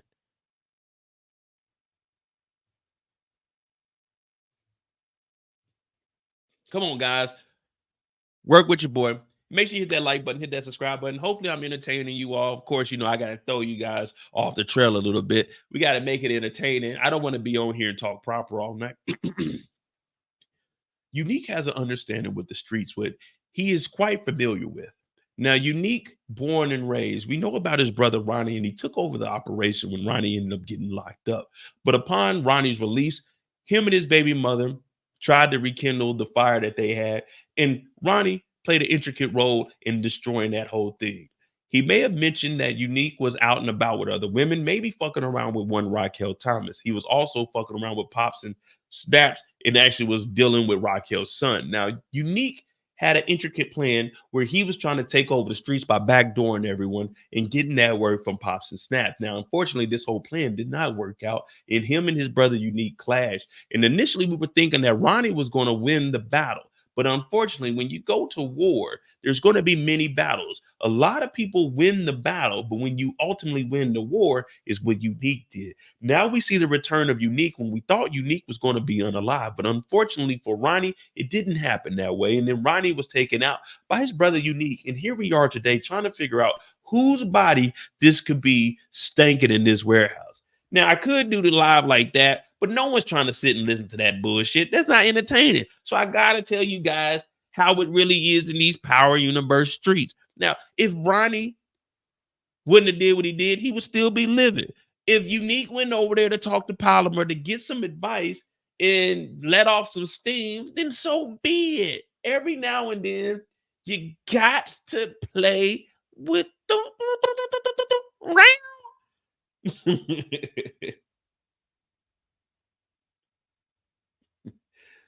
He called her a decorated or. Sometimes you got to step out and play with the round.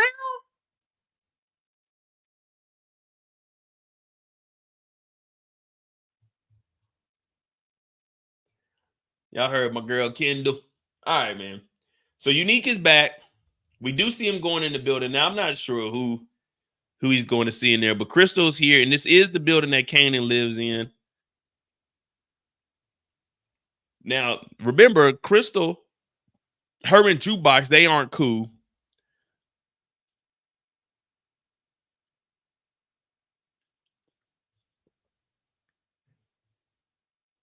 Her and Jukebox, they ain't cool. Kanan is getting some cutty. Now, I'm trying to think back when I was Kanan's age.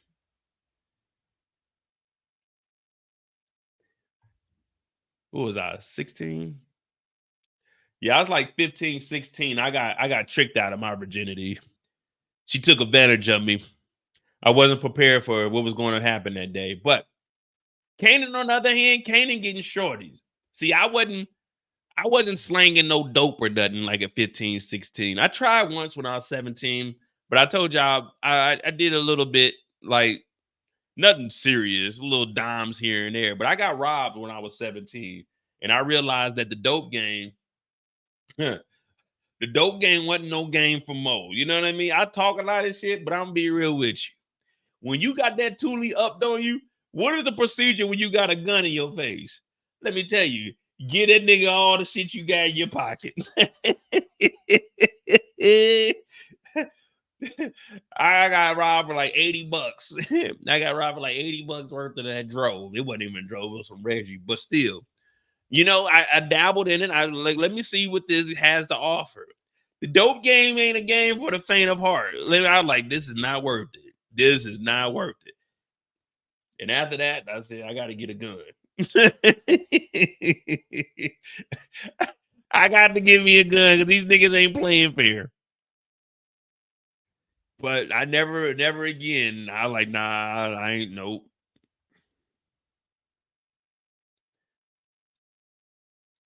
I was probably in the game for like three solid weeks. 3 solid weeks too. You would have thought I was Big Meech. You would have thought I was Big Meech before them niggas up that Thule on your boy. So I was over at it's a suburb called like Raytown. So I was over there doing my thing because my sister used to live over in Raytown. So was she in Raytown at that time? No, she wasn't over there at Raytown at that time. No, she wasn't over at that time because this is right after school. So this is the summer of 2003. So I was over in Raytown. You know, I make my rounds, doing what I got to do. So I was out and about. I was posted up. Niggas pulled up on me. I'm thinking it's about to be an easy transaction. It wasn't nothing easy. It was easy for them. The motherfuckers got up on me. I was like, y'all got it. Right there in the left pocket, man. They got your boy. They got your boy. But they didn't take my wallet, though, so that was good. I still have my driver's license. But, man, you'd have thought I was big. Them first 2.5 weeks, man, you thought I was Big Meech, man. You'd have thought y'all would have thought I was Big Meech. How I was, what you need? Say less. Said, yeah. Used to pull up in that Acura. Doom, doom, doom, beating down the block. Shit. It is what it is, man. What the hell are we talking about? Oh, yeah. Okay.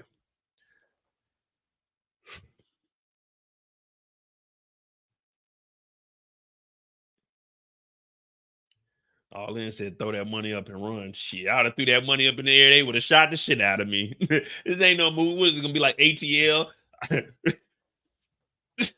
Pow! Oh shit! Hey nigga, I was giving you the money. It was only like $80, nigga. It was 80. Like I think they got probably like $70, like $70 and like $80 worth of, you know what I'm saying, the good stuff.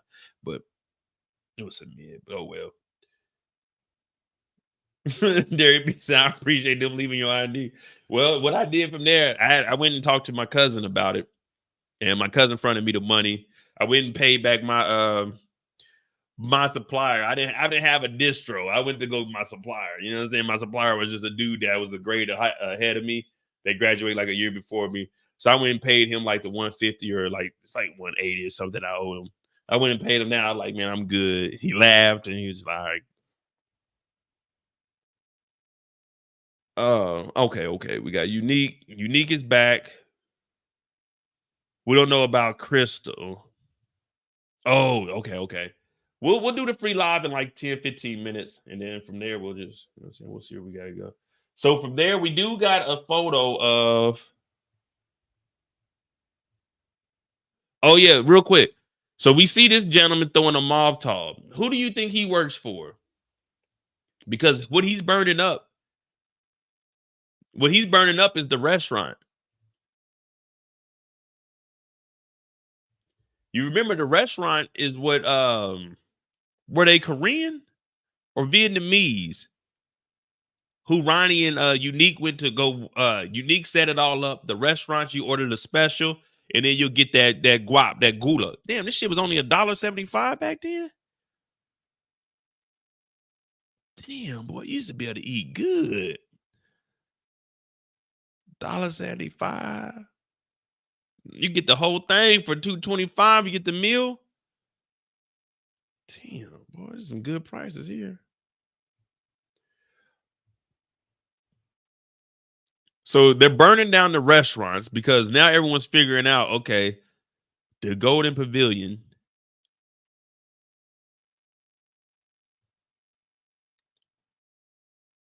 So Ronnie had this set up. I seen Kendall said something about snaps and pops. Hopefully we do see them a little more. I don't know if Kanan's still going to be messing with it because Raquel now knows about the connection between the two and them messing with her son. But this is still an opportunity for Kanan to actually get up off the street.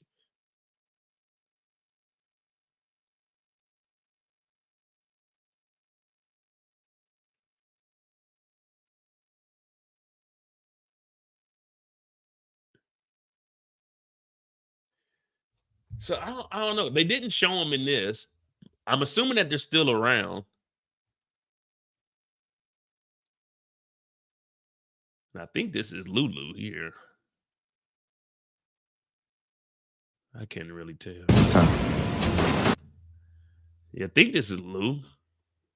But then again, no, this might be unique because this looks like that jacket that he got on. Leather sleeves. Shiny button. Yeah, this looks like. Yeah, this looks like this is probably Unique running up in here. I thought it was Lulu at first. This might be Unique. Because they showed him throwing the Molotov in there. It could be Kanan's goons. Does Kanan, well, at this point, Kanan doesn't know about the restaurants. The restaurant is just Unique and Ronnie. But Ronnie was upset because he wanted to actually run things. But Unique is like, nah, this is the plan that we got to go with because they're supplying us the work and we'll just sell it out of that, which is actually a pretty good deal. This is how you keep your hands clean. You aren't hands-on with anything. You'll never have the money and the dope at the same time. You'll either have the money, but that's one thing that they were talking about in the apartment complex. As soon as the money comes in, Lou was supposed to take the money and get it up out of there. So they would never catch the dope and the money together because then you'd have a conspiracy. If you just got the money, it's like, okay, they can have large wads of money. But if you got the money next to the dope, you got conspiracy to sell. Now, if you got the drugs by itself, you're not escaping the drugs, but you can have large quantities of money and you can probably beat that case. It's just the drugs you can't.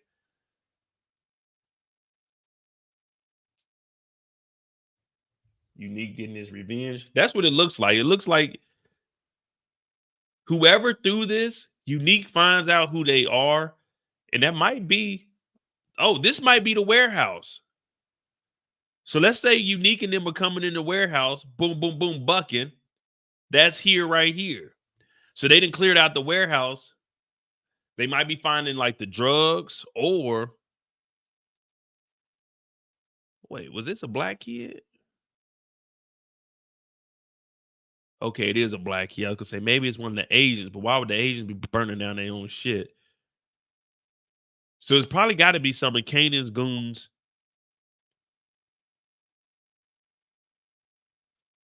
But I think Kanan and Unique, if you guys remember, I always wanted Kanan to learn from Unique. Now, they did have Kanan and Ronnie, but if Unique is back and we see Unique coming out of the building,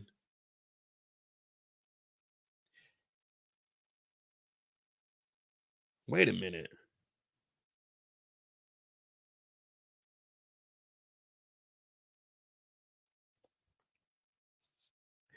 I don't normally go back and watch my old lives. But the end of season 2, when Unique showed up, I always said Unique getting with Rock, he had to be the one to teach Kanan the actual game. Now, with Unique coming back to get his revenge, no one really knows what Unique got going on. He could still be dealing with Kanan. We seen Kanan, him come out the building. Maybe Crystal's like, man, there's some weird dude. He's like, who you talking about? Kanan runs down on him with the gun. He finds out, wait a minute, Unique, you're back. He's like, all right, well, let's get this money together. They go off and work together. So I'm still sticking with Unique is going to teach Kanan the actual game because Kanan is running around like a chicken with his head cut off. Jesus, Mo, you done did it again. My bad, guys. My bad. It's just been 2 years, and I've been thinking about this the whole time. Unique needs to teach Kanan the actual game. Unique is a better hustler than everybody. Now, unfortunately, he did lose his brother Operation, and I understood where Ronnie was coming from. But Unique has an ear to the street. Now, is it a good ear? I don't know because he didn't got his ass whooped, but it's still an ear to the street. Now, that's why they give you 2 ears. They say you're supposed to listen more than you talk, but I don't believe that shit. You got a mouth for a reason to have a voice. You'll never hear someone say, you got an ear to listen. Man, no one give a fuck about that. I can read lips. I don't need to listen. I can see what you're saying. You know that? I see what you're saying. That's why they had that saying. I see what you're saying. I don't need to hear you. I see what you're saying. Do you understand? Matter of fact, watch this. Type what I'm saying in the chat right now.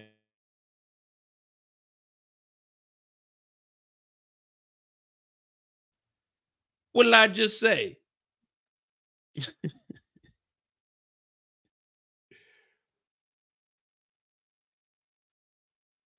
Yeah, Big Meese is on house arrest till January 2026. Well, home confinement. I think he's gonna be in a halfway house, but yeah, I think it's till 2026.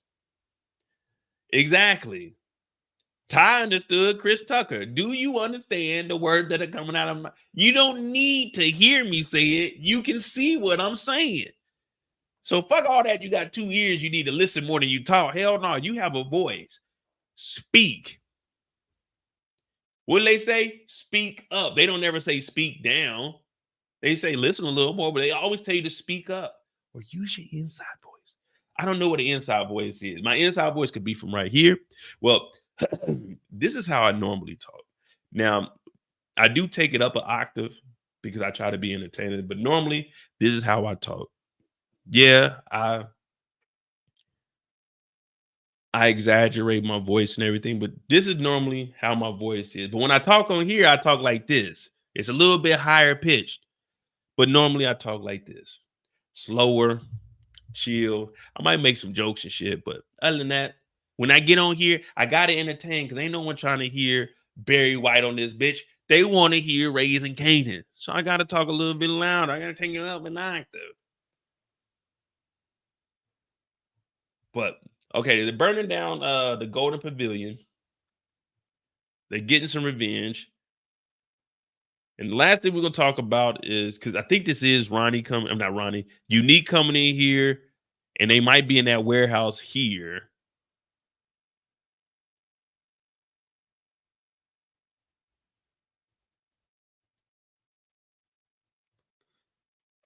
We see Rock trying to seduce me. Rock, I'm not gonna make eye contact with you, girl.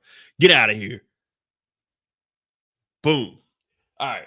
So last thing we'll talk about before we get into a free live. Yeah, Ty said a more energetic tone. No one wants to hear me on here talking like this. All right, we got Marvin handing Juke a gun. We still don't know when Juke's going to turn into a police officer or what's making Juke that evil. You know what I mean?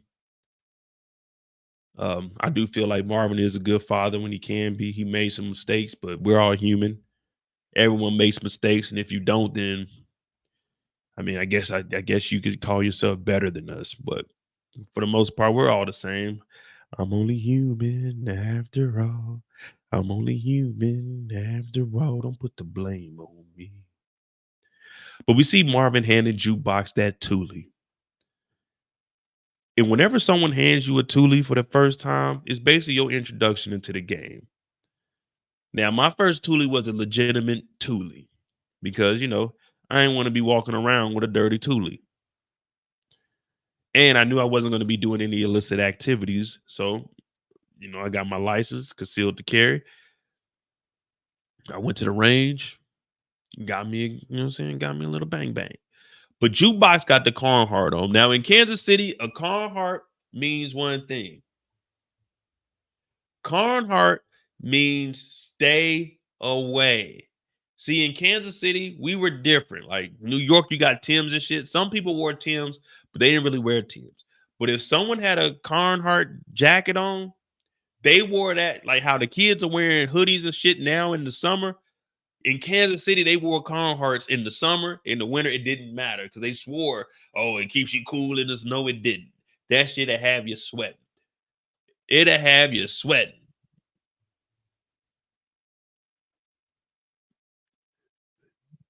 Mo, you do some videos. So the thing, real quick before we talk about this, when I do like my recaps, those are more serious. I don't really crack too many jokes. I do mainly my jokes when I'm on the live. Excuse me.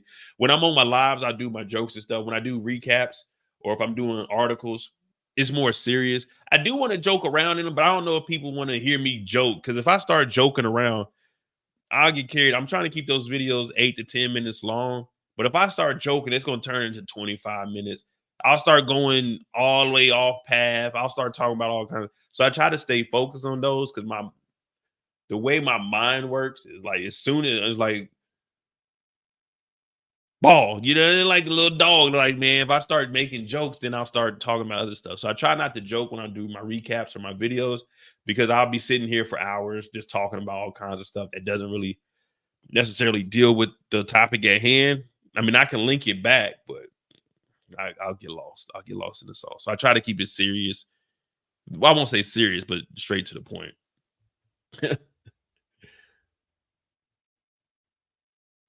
But Marvin is handing Juke this gun. Now, I'm guessing this is because things are starting to get serious. Things are starting to heat up. We don't have Detective Burke after Juke anymore, but let's say they know Unique is back.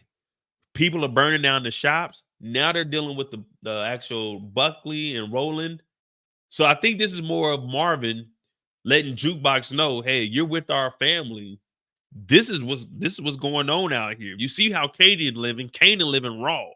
So the same for you, Jukebox. You got to be prepared out here.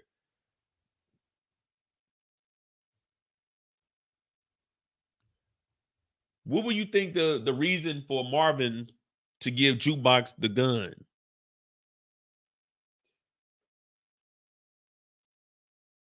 Is it because he knows that a lot of stuff is going on and she might potentially be a target?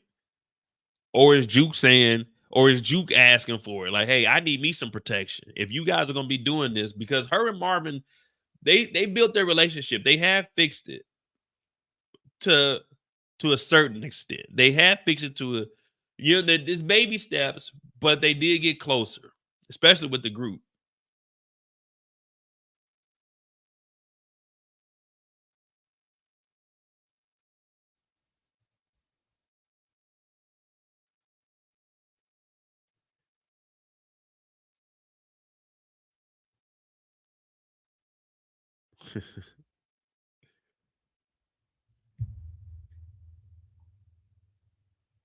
All in says she got to jump off that porch. I mean, if we being honest, Juke jumped off the porch when I don't want to say it, y'all. I don't want to say it. Juke jumped off the porch when she unalived that little innocent white girl. I didn't want to have to say it, guys. Juke jumped off the porch when she unalived that little white girl, man. Lord, please forgive Juke, for she has sinned.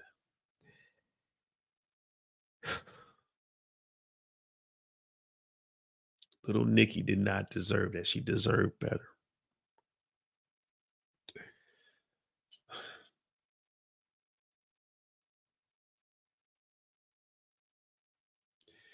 After all Nikki did for Juke to set her up like that.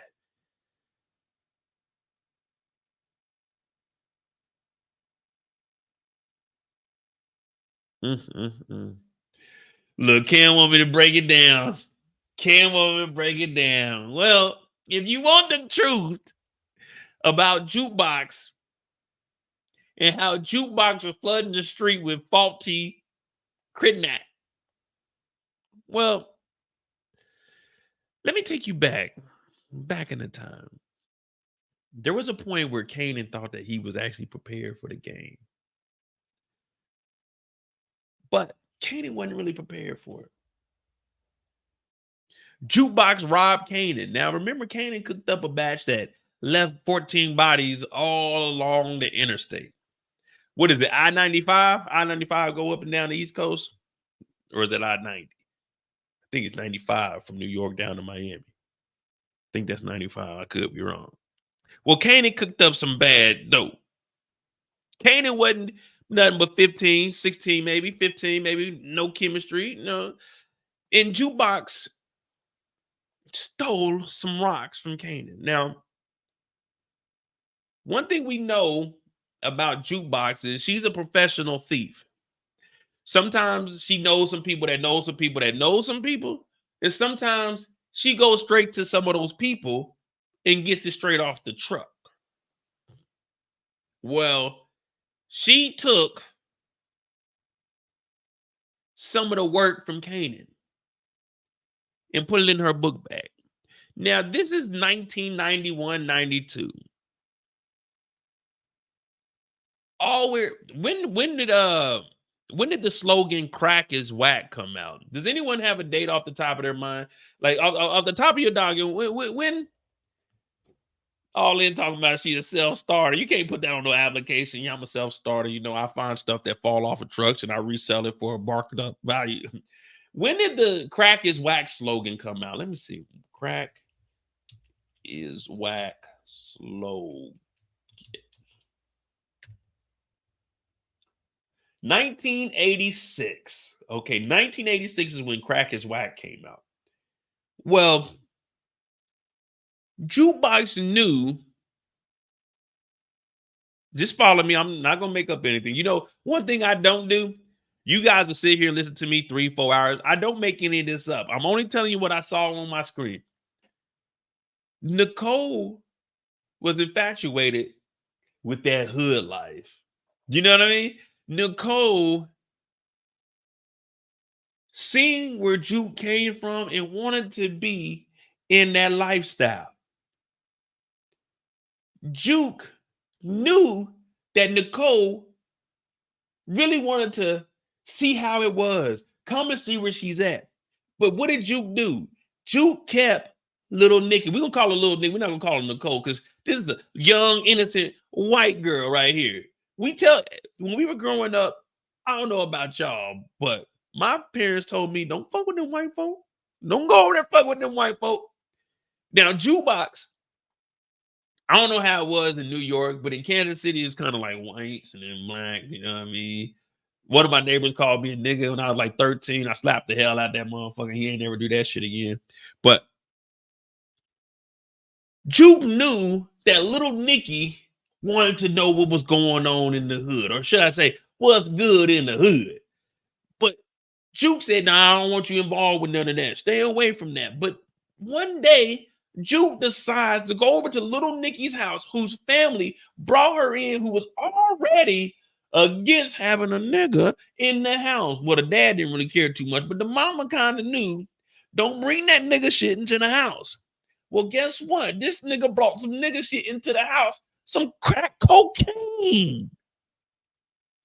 Well, she brought the crack cocaine into the house that she stole off of her cousin Kanan.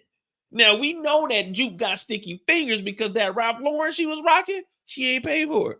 She got that off the back of a truck. But we know that Juke likes to. There was a lot of shit sticking to your hand, Jukey.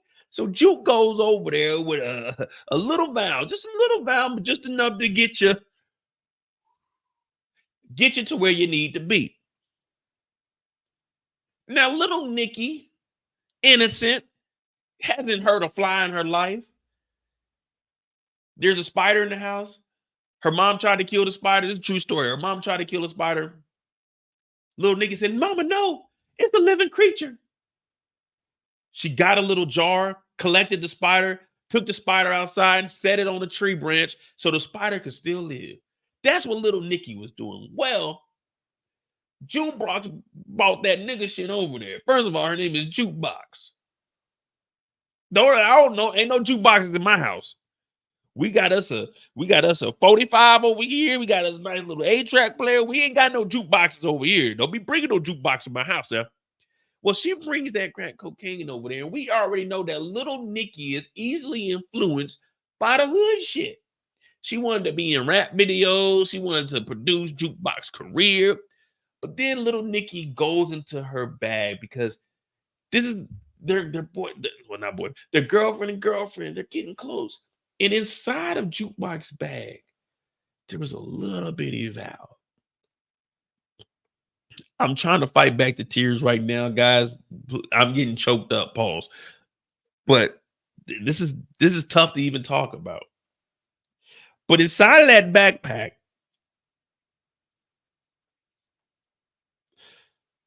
okay, come on, Bo. Inside of that backpack, there were some narcotics.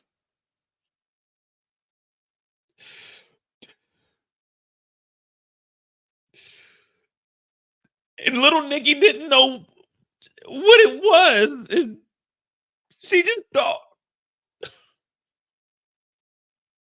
don't know, Mo. Just tell it, Mo. Okay, I'm gonna do it. I'm gonna tell it. Little Nikki didn't know. She didn't know what it was. She just thought it was maybe some weed or something. She didn't know. Careless ass Jukebox left the drugs over there. Little Nikki thought, hey, if Jukebox got this, if Jukebox is doing it, why can't I just my girlfriend? My girlfriend too. I want to do it too.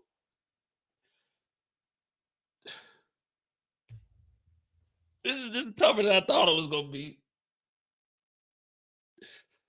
So little Nikki, she went in the bag. She took it out. And then little Nikki. Why? Little Nikki put it in the pipe.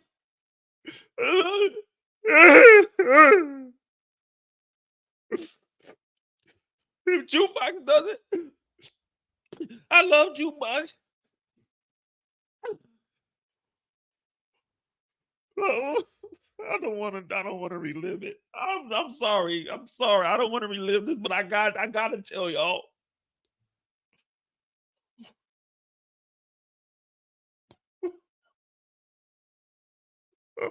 Oh, why? Oh.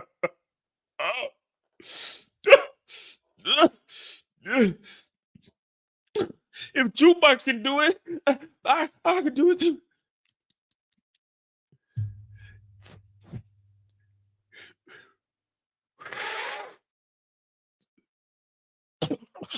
Oh, shit.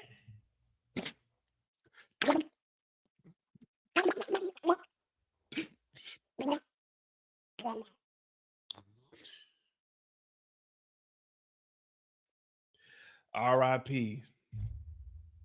R.I.P. Little Nikki.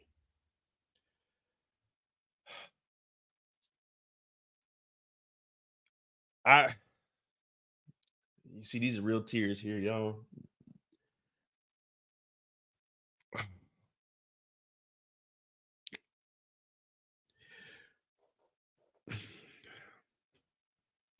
I can't, y'all. I'm done. We're gonna have to end this live here.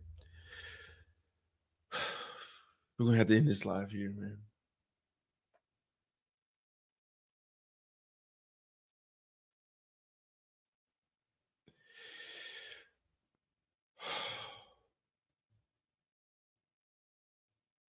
Give me a sec. I'll get a napkin or something. My eyes are just.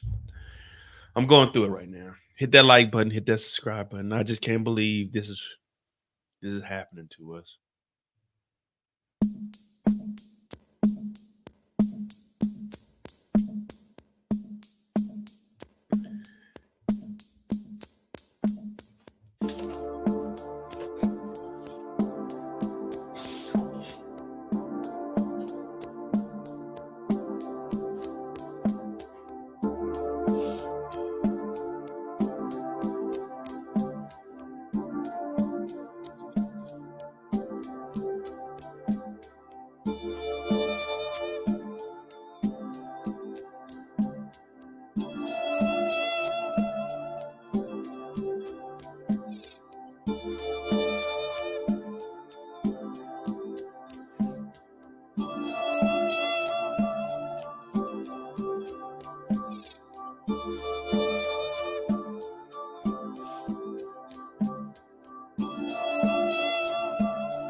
All right, we back.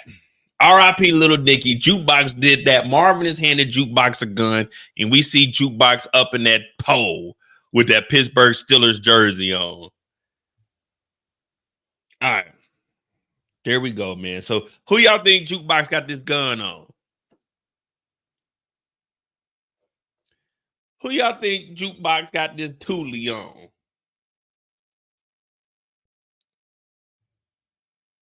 Hey, thanks, Courtney. You know, I try to entertain you guys. You know, I do it for y'all. I really do enjoy being on lives. Sometimes I ain't got the energy, but shit, I do love getting on a live show. Oh man.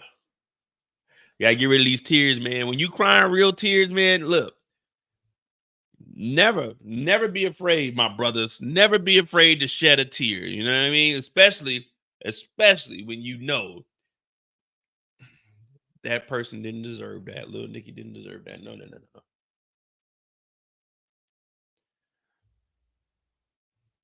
Jukebox acts like a whole psychopath in OG power. Her current trail of events don't warrant. So there's definitely more to see. I'm wondering if because we have. So the thing about Jukebox, we might not see her go full. We might not see her turn up to 100 just yet because we still have another season. So maybe this is where we see she thinks about joining the military. Maybe like at the end of this season, she might like join the military and they like mention her, or she comes back on like leave or something, like a time jump between 4 and 5. But I don't think we're going to see Jukebox all the way unless someone tries to attack her, because with her having a gun, I think they're showing us, okay, yeah, she's probably going to catch her first body, like DeMarcus said. Well, her second body, because I'm putting Nikki on Jukebox. Nikki is Jukebox's doing.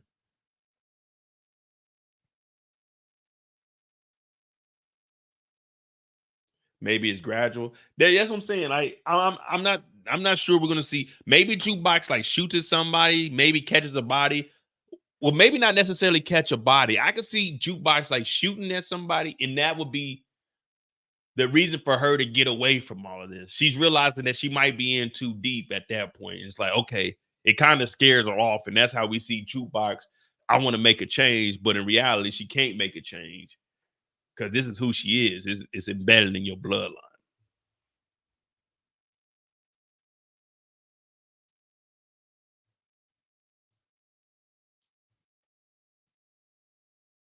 Well, we don't even see Famous in any of this. It's really a short clip. Look, Kanan, we got Kanan, Rocking the Cops, Marvin, Lou and Rock, Unique, Tall, Shooting, Kanan kicking, Rock, Marvin Juke, and then Kanan. So I mean, it really wasn't much. It's only well, after I cut it down, like 9 seconds or 14 seconds. Before you can figure out where you're going, gotta look back at where you've been. There's things that happen that seem like they didn't mean nothing at the time.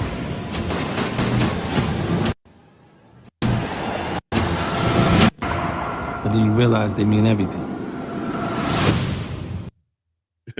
Jukebox made pistol whip Crystal. Oh man, come on, DeMarcus. I mean, that would be good. I mean, DeMarcus, you like seeing the girls fight. You and Torian, y'all like to see the girls fight. I don't really care about it too much, man. Unless they're gonna really get in. But that right there is the Raising Kanan trailer for what we've seen so far. You know, I was gonna do it I'll probably still do an individual breakdown to just get the key points. But I just wanted to do that because we haven't talked about Raising Kanan, and this teaser been out for about 3 weeks now. So I was like, man, let me get us caught up with it. But we got some free time now. All right, Courtney, see you later. Yeah, we got some free time. I ain't got nothing going on this weekend, man. I'm a loser.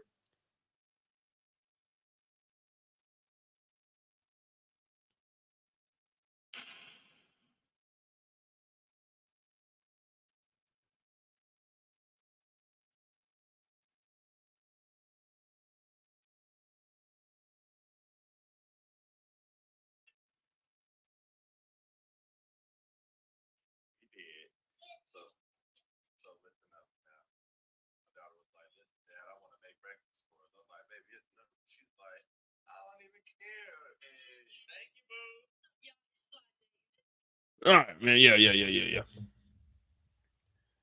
Am I doing Power Book 3 like I did too? Yeah. I do all the power shows the same way. So on Friday, well, yeah, Fridays we'll have the book 3, 4 to 5 hour lives. And then Monday, you got Monday mistakes. And of course, on Thursdays, we have Are We Ready? Where we take everything we know from the week. So Power, that's what my channel was built off of. My first recap was Power Book. No, not Power Book. It was Power Season 5, Episode 1. So my first video that I ever made was Power Season 5. And I did 6. And then I started going live on Book 2 Ghost Season 1. So I've been going live on all of those. Yeah, everything from the spinoffs I've been going live on. Well, since 2021. So I think that was Season 2. I started going live. But I would do like a little live and just talk about shit, like whatever, to be honest.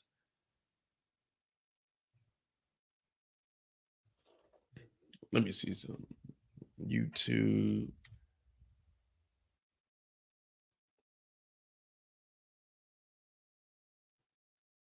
Let me see. Yeah, it's crazy. January to be 7 years since I've been on this thing, man. 7 years. We do got free time, so whatever y'all want to talk about, you go ahead and throw it in the chat, and we'll see where we can go.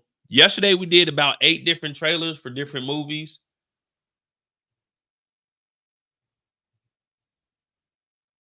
Videos.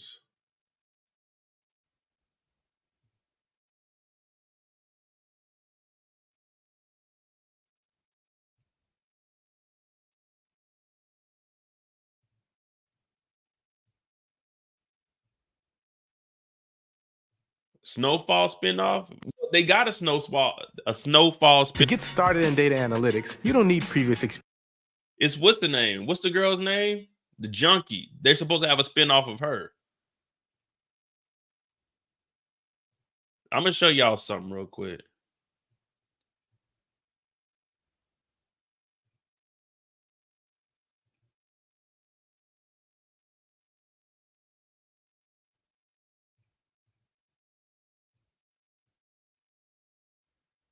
So yeah, Wanda. So here we go right here, guys. This is where it all began. This is where it all began. Power, Season 5, Episode 1. This is the first recap I ever did.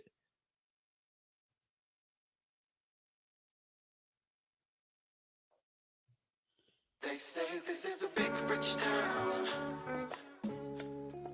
I just come from the poorest parts.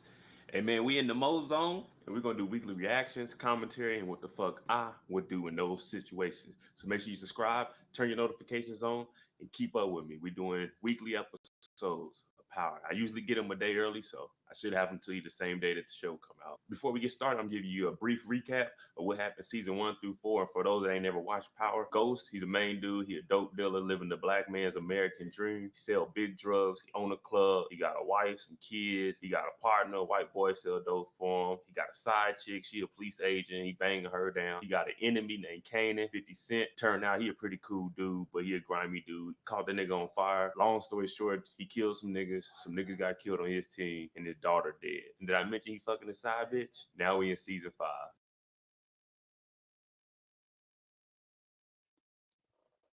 So if you see, like, a lot of this shit is muted out because of copyright. But back then, like in 18, copyright wasn't really that big of a thing. You could legitimately have like 15 seconds. But as the years go by, I think in like 2022, I was getting copyrighted for this. Look, even back then, I used to have the actual video in the live, but all of this is muted now because it got hit with copyright.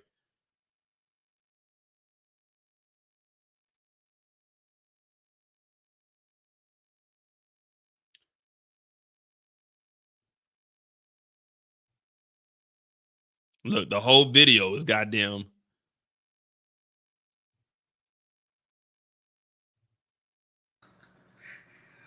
Remember the look on Tommy's face, little man kept calling us niggas.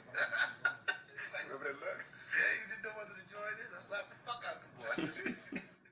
Oh, Tommy. Yeah. Tommy's always looking for somebody to take care of him. Yeah, that was your job. Shit, he wild now.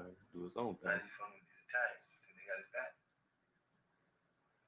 No, okay, I don't.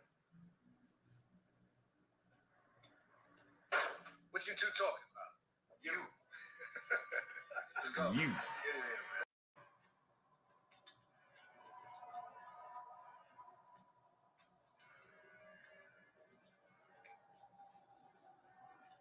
Look, I ain't have no goddamn energy. I'm just watching the episode.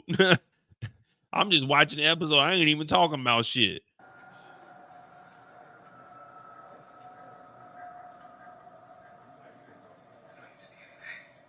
No, nigga, it's dark. I can't see shit. I could barely see the damn screen.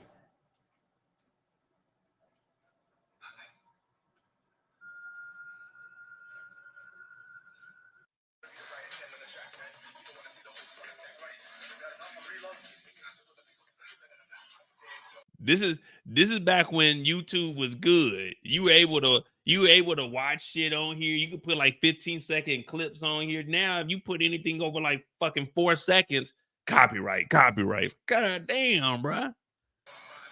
Look, we watching the whole shootout on here.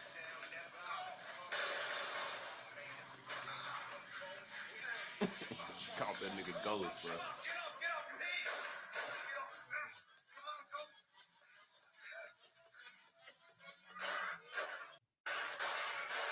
We'll pull up the Desert Eagle, nigga.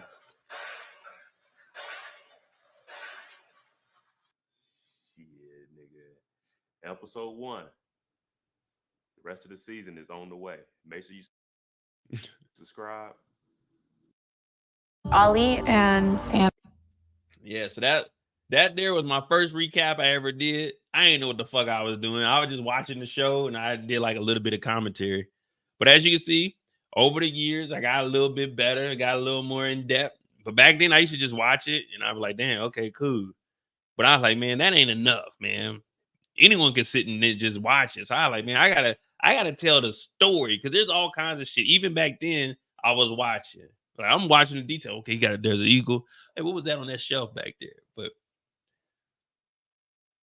the Pop the Balloon challenge. Yeah, so I watched the Pop the Balloon stuff. I'm gonna be honest with you. I try not to do too much outside of TV and movies on this channel, just for the simple fact that a lot of people like I said, that's my first video there. I don't want my channel to just become.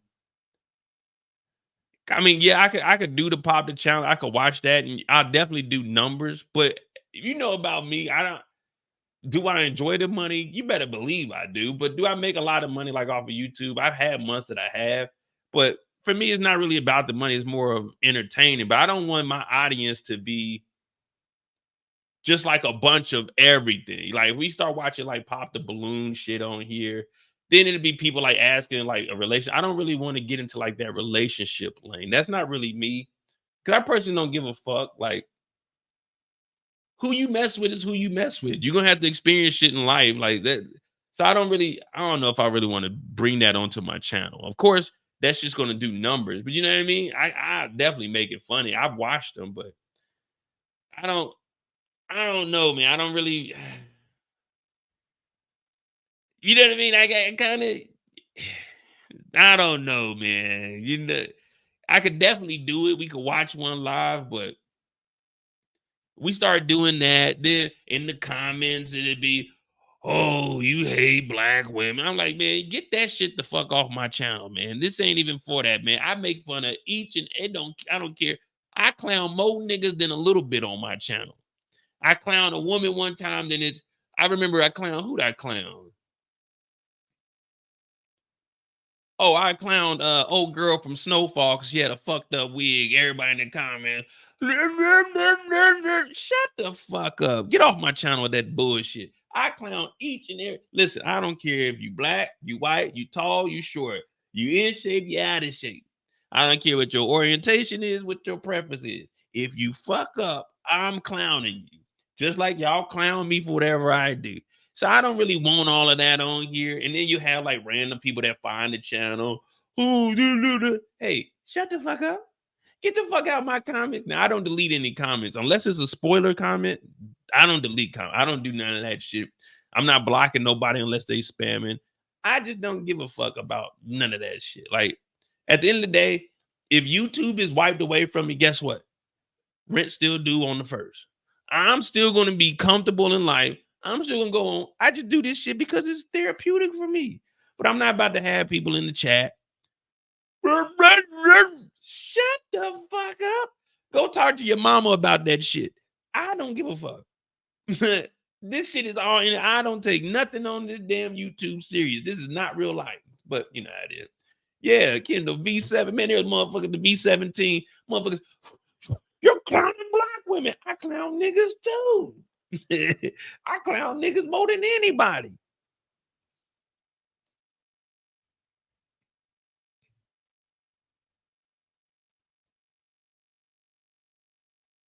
Nah, E-Dub. I watched from season 1, but I never like did a reaction to it. That was a show that my brother and I were watching like during the pandemic when the first season came out, but I never really wanted to get into it. Like there's certain shows, like a lot of superhero shit, I can't watch and recap because I feel a certain type of way about it. But what is this? Oh, here you go, episode 2.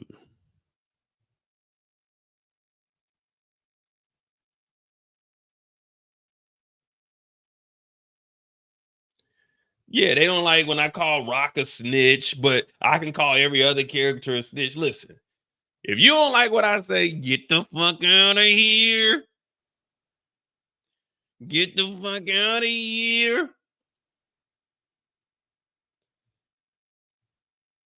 Before I get started, I don't want to hear none of that kill Tariq or kill none of that Dre shit. Dre, that's my nigga. He gonna be that man. It's the young nigga's turn. Let's get it started. And then we're gonna kill anybody. Let's kill that whore Tasha. Everybody raise your hand if you want Tasha dead.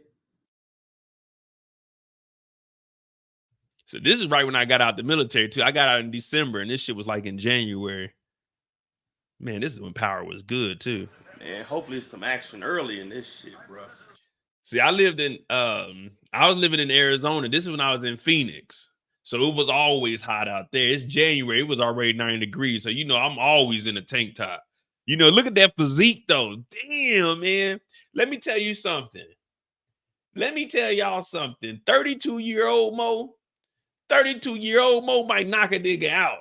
39-year-old Mo, hell no, I'm too lazy. I don't want no scrapping. But this young man right here will whoop ass. Damn, man, life was good. And I still got the same chain. You know, I ain't change up on nobody. Same change, no chain. You know what I mean? Look, all of this shit's muted because... Uh-oh, here we go. We have approval to be here. Came down from the boss. Jason cleared it with a New York district. Not our boss. Yeah, I ain't seen nobody. Get the fuck out of here. Mistakes happen. That's how it goes. Nigga, how did they think 2 pistols was gonna stop their damn automatic weapons? Man, get the fuck out of here. Them niggas, they ain't stand a damn chance. Yeah, so it look like the Jimenez, they ain't playing around about this dope. Young nigga moved that dope. Hey, the American dream.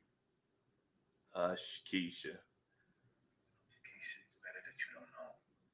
Kiki, do you love me? Oh, yeah. Tommy trying to get some more pussy. Best time to get some pussy is when they grieving. Hey, yo. Hey, yo. Young Mo was breaking it down for real, for real. Hey, what have I always said? Whenever a nigga is in a situation where it's life or death, they always trying to get some cutty. I've been saying that since 2018. And y'all know Cameron and them, they be saying pause and stuff, but there was, in some of these old recap, there were some pause moments in here. You hear me, hey, yo, bro. Tommy trying to get some more pussy. The best time to get some pussy is when they grieving. Damn, nigga was a pimp. Damn, who the fuck?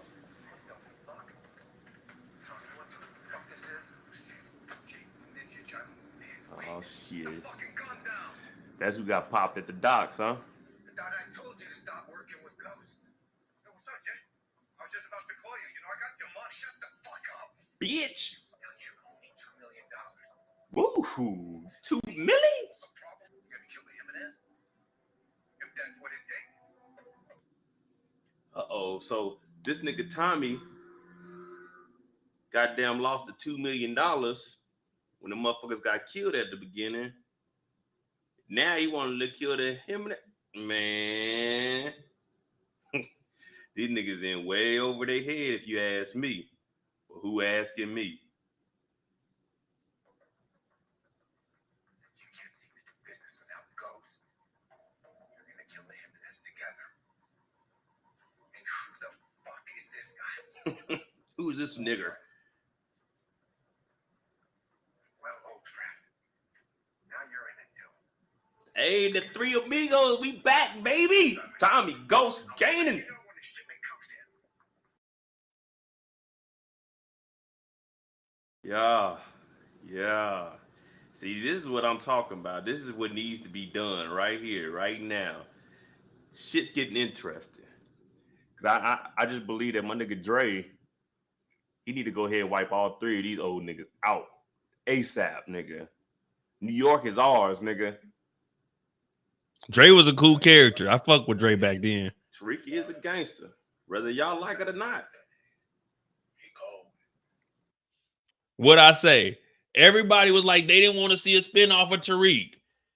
We don't want to see a spinoff of Tariq. I told y'all Tariq is a little gangster, but don't get me wrong. Everything he got was because Ghost put him there.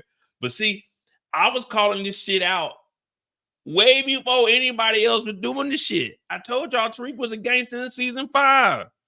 I'm a gangster, Grandpa. I'm a gangster. They thought that Mo just jumped in the game and popped up out of nowhere during the pandemic. No, I was putting in work. Y'all wasn't listening. Y'all wasn't listening. I was telling y'all what was going on back in the day. Jeez Louise, Mo. Jeez. Hey, matter of fact, one day what we need to do is just go through all of these recaps. Because I got 5 and 6. I know Pretty Girl Loves Trap content. She goes back and does them. But yeah, we can go back and watch these because these are like little 8 minutes, little 7-8 minute. Give us a whole recap of the episode. Plus, we can go back and see what the hell I was talking about and see if I knew what the hell I was talking about. Because so far, I think that I know what the fuck I'm talking about. And remember, at this time, I was getting my episodes a day early. Him and Dre, that's the next power team right there. I'm talking Dame and Hove, nigga. ROC. We running this rap shit. You just said James St. Patrick was innocent in our case. He was innocent, yeah. I don't think that's the issue here. Just answer the question. Was he innocent? Yes. So was I out of line when I advised an innocent client not to take the deal and allocute a lie to the court? I feel your advice was based on You your weren't wrong. relationship to both our client and his friend, Thomas Patrick Egan. Their interests did not converge at that point in the trial. Like I said to you then, James was innocent. So wait. This nigga snitching on his boy about a relationship that he had with Tommy and Ghost. Main time, this whole time, this fucking cornball ass nigga was fucking Tasha. Hey, Ghost, I'm on Dre's side, but give me the call. We get rid of this bald head motherfucker tonight, nigga. It ain't gonna be no episode 3 for him tonight, nigga. Every month, this Airbnb. Oh shit, I had ads. Well, I didn't get ads till 2020, but all right, there we go. Yeah. There we go. But yeah, at that time I was 32 in those.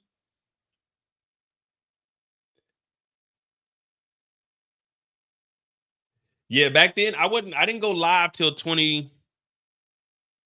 So in 2018, when I was doing these, I was literally only dropping 1 video a week just on Sunday. I would drop the recap. Yeah, because the episode would come out Sunday. So Sunday around noon, no, because it came out, the episodes came out Saturday night at midnight. So Sunday at noon, my live would be uploaded. So 3 p.m. Eastern, because I was living in Arizona. So I would have the recap and everything up because I recorded that morning, Saturday morning, and then I had a recap up. But I wasn't doing lives back then. I didn't really understand YouTube, so it was legitimate 1 episode a week. I wasn't doing like breakdowns throughout the week. Like I wasn't breaking down trailers or anything. I didn't understand the concept of YouTube. I was like, all right, a recap is good. But as time progressed, I was like, nah, I need to put more, you know, saying more content out there. So that's why you get like the daily videos, and then you started getting the lives. Shout out to Tanika, RIP to my sister. She's the one that said, why don't you go live? I'll watch you live. And ever since then, I've been going live. You know, started off like a little 30-minute, turned that into an hour and a half. And then one day we had like 300 people in here. I said, damn. And then that 300 people turned into 900 people. And I said, well, damn. So we continued to go on. And that was on book 2. I think episode 10 or episode 9 of book 2. We had like 900 people in the chat. And I said, after that, it's got to be a minimum of 2 hours for me to get on a live. And then shit, from there, we went from 2 hours, 3 hours. We had an 8-hour live. I typically on Fridays do about 5-6 hours. So, you know, I just like doing the live shows, but I wasn't doing no lives back then. Plus, I was using my brother's actual like Sony camera. So I didn't know nothing about it. I had this little raggedy MacBook. I was just using that, and it was like, man, that shit was slow as hell. So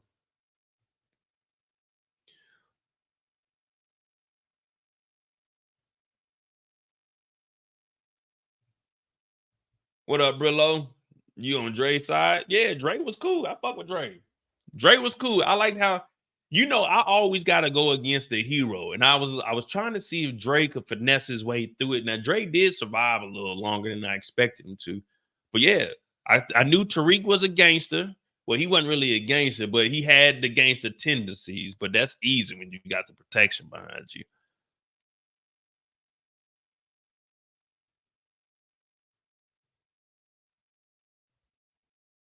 Yeah, damn, we might need to go back and watch all of those, like 5 and 6, season 5, season 6. Those are good times.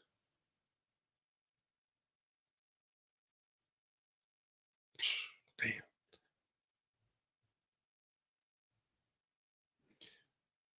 I think in season 6, though, I think 2 or 3 of my recaps in season 6 are taken all the way down. I think episode 4 is gone, and I want to say it's either 6 or 7. I think those are gone. They removed those from the channel. Like I couldn't even either mute them or nothing like that.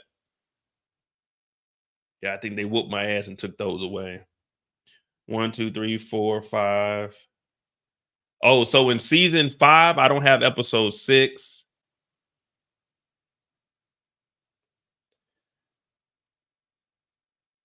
Oh, damn, we was watching Mixed Dish. Season 1. Okay, yeah, damn, okay. 1,500 views on Mixed Dish. I watched that, but I didn't really get into it too much. American Horror Story, season 9. Emergency Reaction.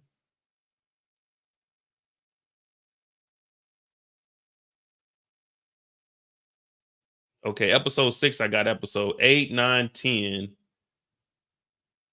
Oh, I don't know. That's all I got is 8, 9, and 10 on episode. Oh yeah, they took down all my episode 1 through, what is it? 1 through 7 of season 6. They took all of those down. All of those got hit with copyright, so I had to take all of those off.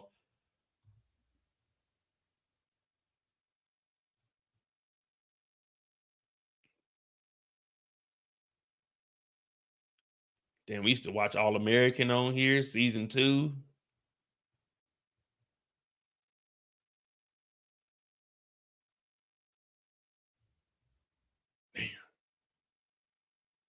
Damn, episode. Season 6 had what, 12 episodes? Damn, boy, we had a lot of shit to watch back then. Oh, hey, DeMarcus, you were on the channel when Ready to Love was out? Hey, we used to watch Ready to Love was cool, man. When they was in Houston, when they was during the pandemic. Yeah, I was watching Ready to Love and shit. Yeah, man, I was doing all kinds of stuff back then. Ready to Love was cool. The only reason I stopped doing Ready to Love is because, you know, since it so Ready to Love is just, you know, like 10 guys, 10 girls. They go to like a certain spot and they all dating and shit. So, you know, I'm on here and it's reality TV. So I'm watching it. And some of the cast members started hitting me up. Like I did interviews with some of them. Some of them I'm still cool with, and we still follow each other on Instagram. But we were doing Ready to Love, and they were getting mad because I was talking about what they said on the show, but it's like, hey, you said that shit on TV, not me. So they would hit me up. Oh, I don't like the way you depicted me. One of the lawyers, she got like a YouTube channel now. I know she hit me up on like Facebook and was asking me like what I thought about. I'm like, hey man, all I'm doing is reacting to the show, bro. Don't hit me up on no shit that you did. Oh, well, that's just how they edit it. Well, you need to go talk to the editors. Don't talk to me about that shit. I'm just reacting to it. So, you know, they were getting mad and upset with me. And you know, I can handle my own. Ain't no one about to talk reckless to me. I don't give a fuck who you are. But that's the whole thing with like all that shit. You know what I'm saying? Don't message me on some shit that you said. If you said it, I'm talking about it. If you fucked up, like, you know what I mean? So that's one reason I stopped doing like the Ready to Love shit. What up, Dano?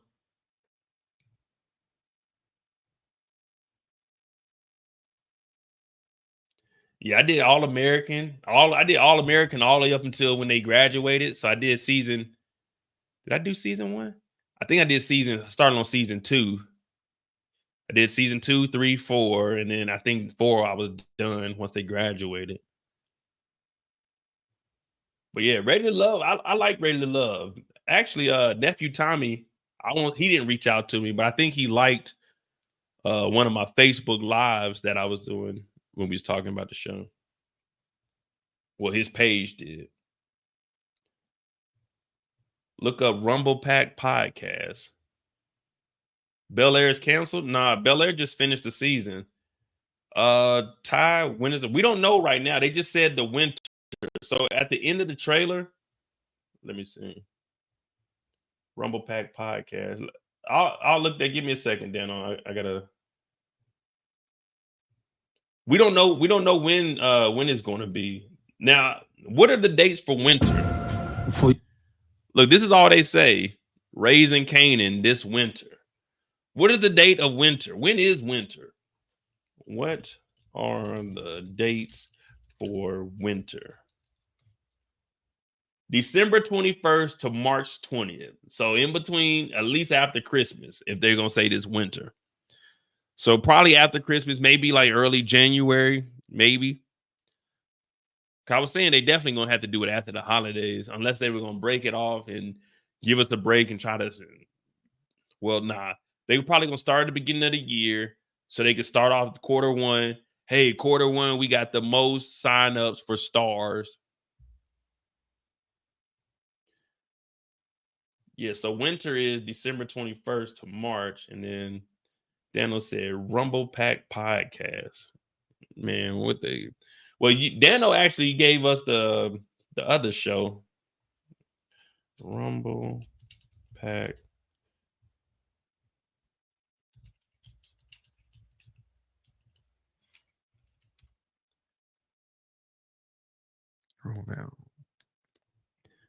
Oh, man, wait a minute.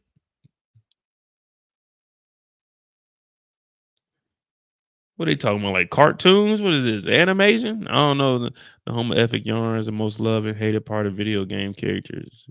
Best mates Will and Luke dissect games and tackle tantalizing topics to determine how characters. That'd be cool. It depends on the characters they got. Depending on the characters they got, I'll watch it. Because some of these things I don't be knowing nothing about. You gotta understand, I'm old, man. I just play like the generic video games. But I'll check it out though.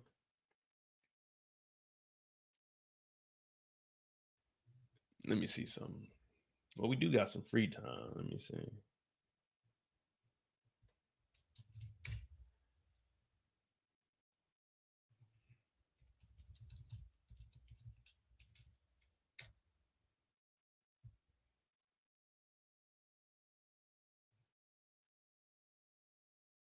When you need strong... Here you go. Hey, we got some free time. So give me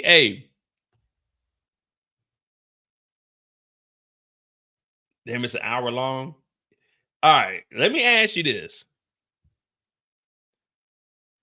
If I stop this live, was it 12:30? Let me make sure I ain't got no text messages. If I stop this live and make a new one, would y'all watch a Pop the Balloon? I'll watch one of them with y'all, but I'm gonna make a whole nother live. I'm not gonna have it on this live. If not, I'm getting off and going to grab me some drinky drink and watch some television. If not, I'll do the latest video that Arlette got up on her channel.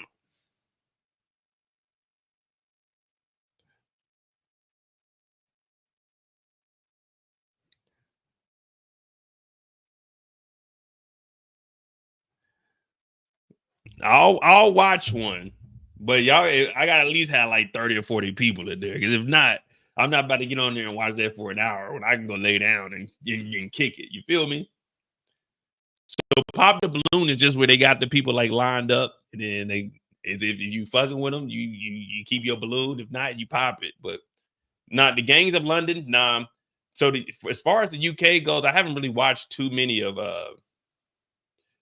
Hey, for real, they got one going on in the city called Nuremberg. Well, I'm pretty sure y'all know about like Nuremberg.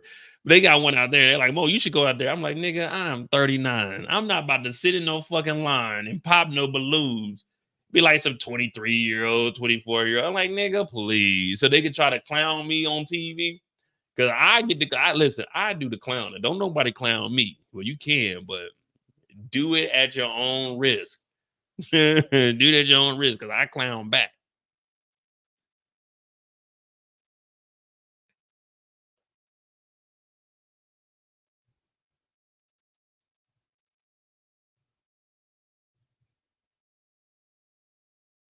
Let me see.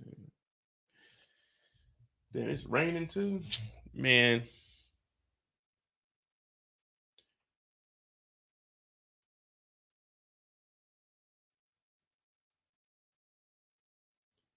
Yeah, I mean, it's cool. Like I say, if I do it, what is it, 12, 30? If y'all give me like 10 minutes, I'll set it up and I'll be right back on. But if y'all ain't gonna watch it, man, I'll just save it for another time, man. But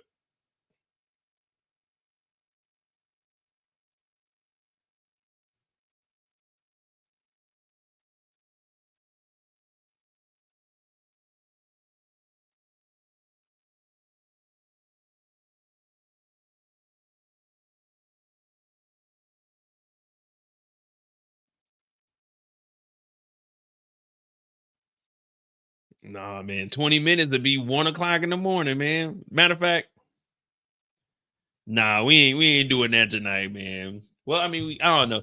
Look, put a 1 in the chat if you want me to do a Pop the Balloon. I'll watch the last one that they did. Put a 2 if not, because I'm getting up out of here. I'm gonna skedaddle a little bit. You know what I mean?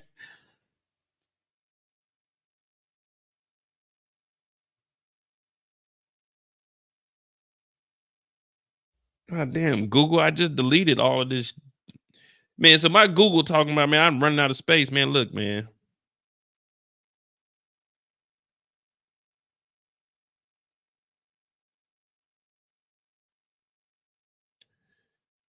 Just told y'all ass.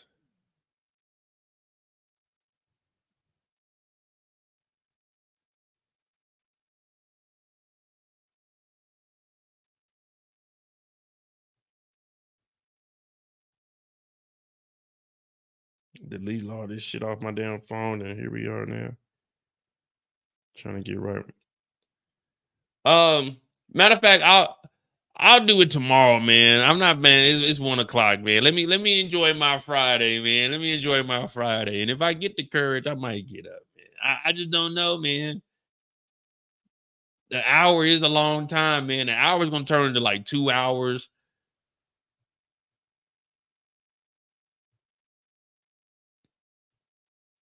Oh yeah, Ozarks was my show. The only thing about Ozarks, they dropped Ozarks all at once. And then I had to do like 10 episodes, 10 days, man. I don't like working that much. That's too much work. Yeah, tomorrow evening. Oh, well, nope. 20 minutes. 20 minutes. Be back on the live. Tomorrow night, I got to go to that event, man. And I'm supposed to go watch that movie tomorrow, too. 20 minutes. 20 minutes. I'll be right back on, man. We're 1 o'clock. 1 o'clock, whatever time that is for y'all. 20 minutes, I'll be right back on. We'll watch it. Fuck it. I got shit to do tomorrow night. Thank you guys for tuning in. Hit that like button, hit that subscribe button. We're going to do a pop the balloon. We're going to see how that does for the channel. If so, then when we have some free time, we'll watch a little bit more of them. But if not, we'll just sweep it up on the rug, act like it never happened. 20 minutes. I'll see you guys back here. Hit that like button, hit that subscribe button. I might go put on a suit or something. Nah, I'm just bullshitting. I'll be right back.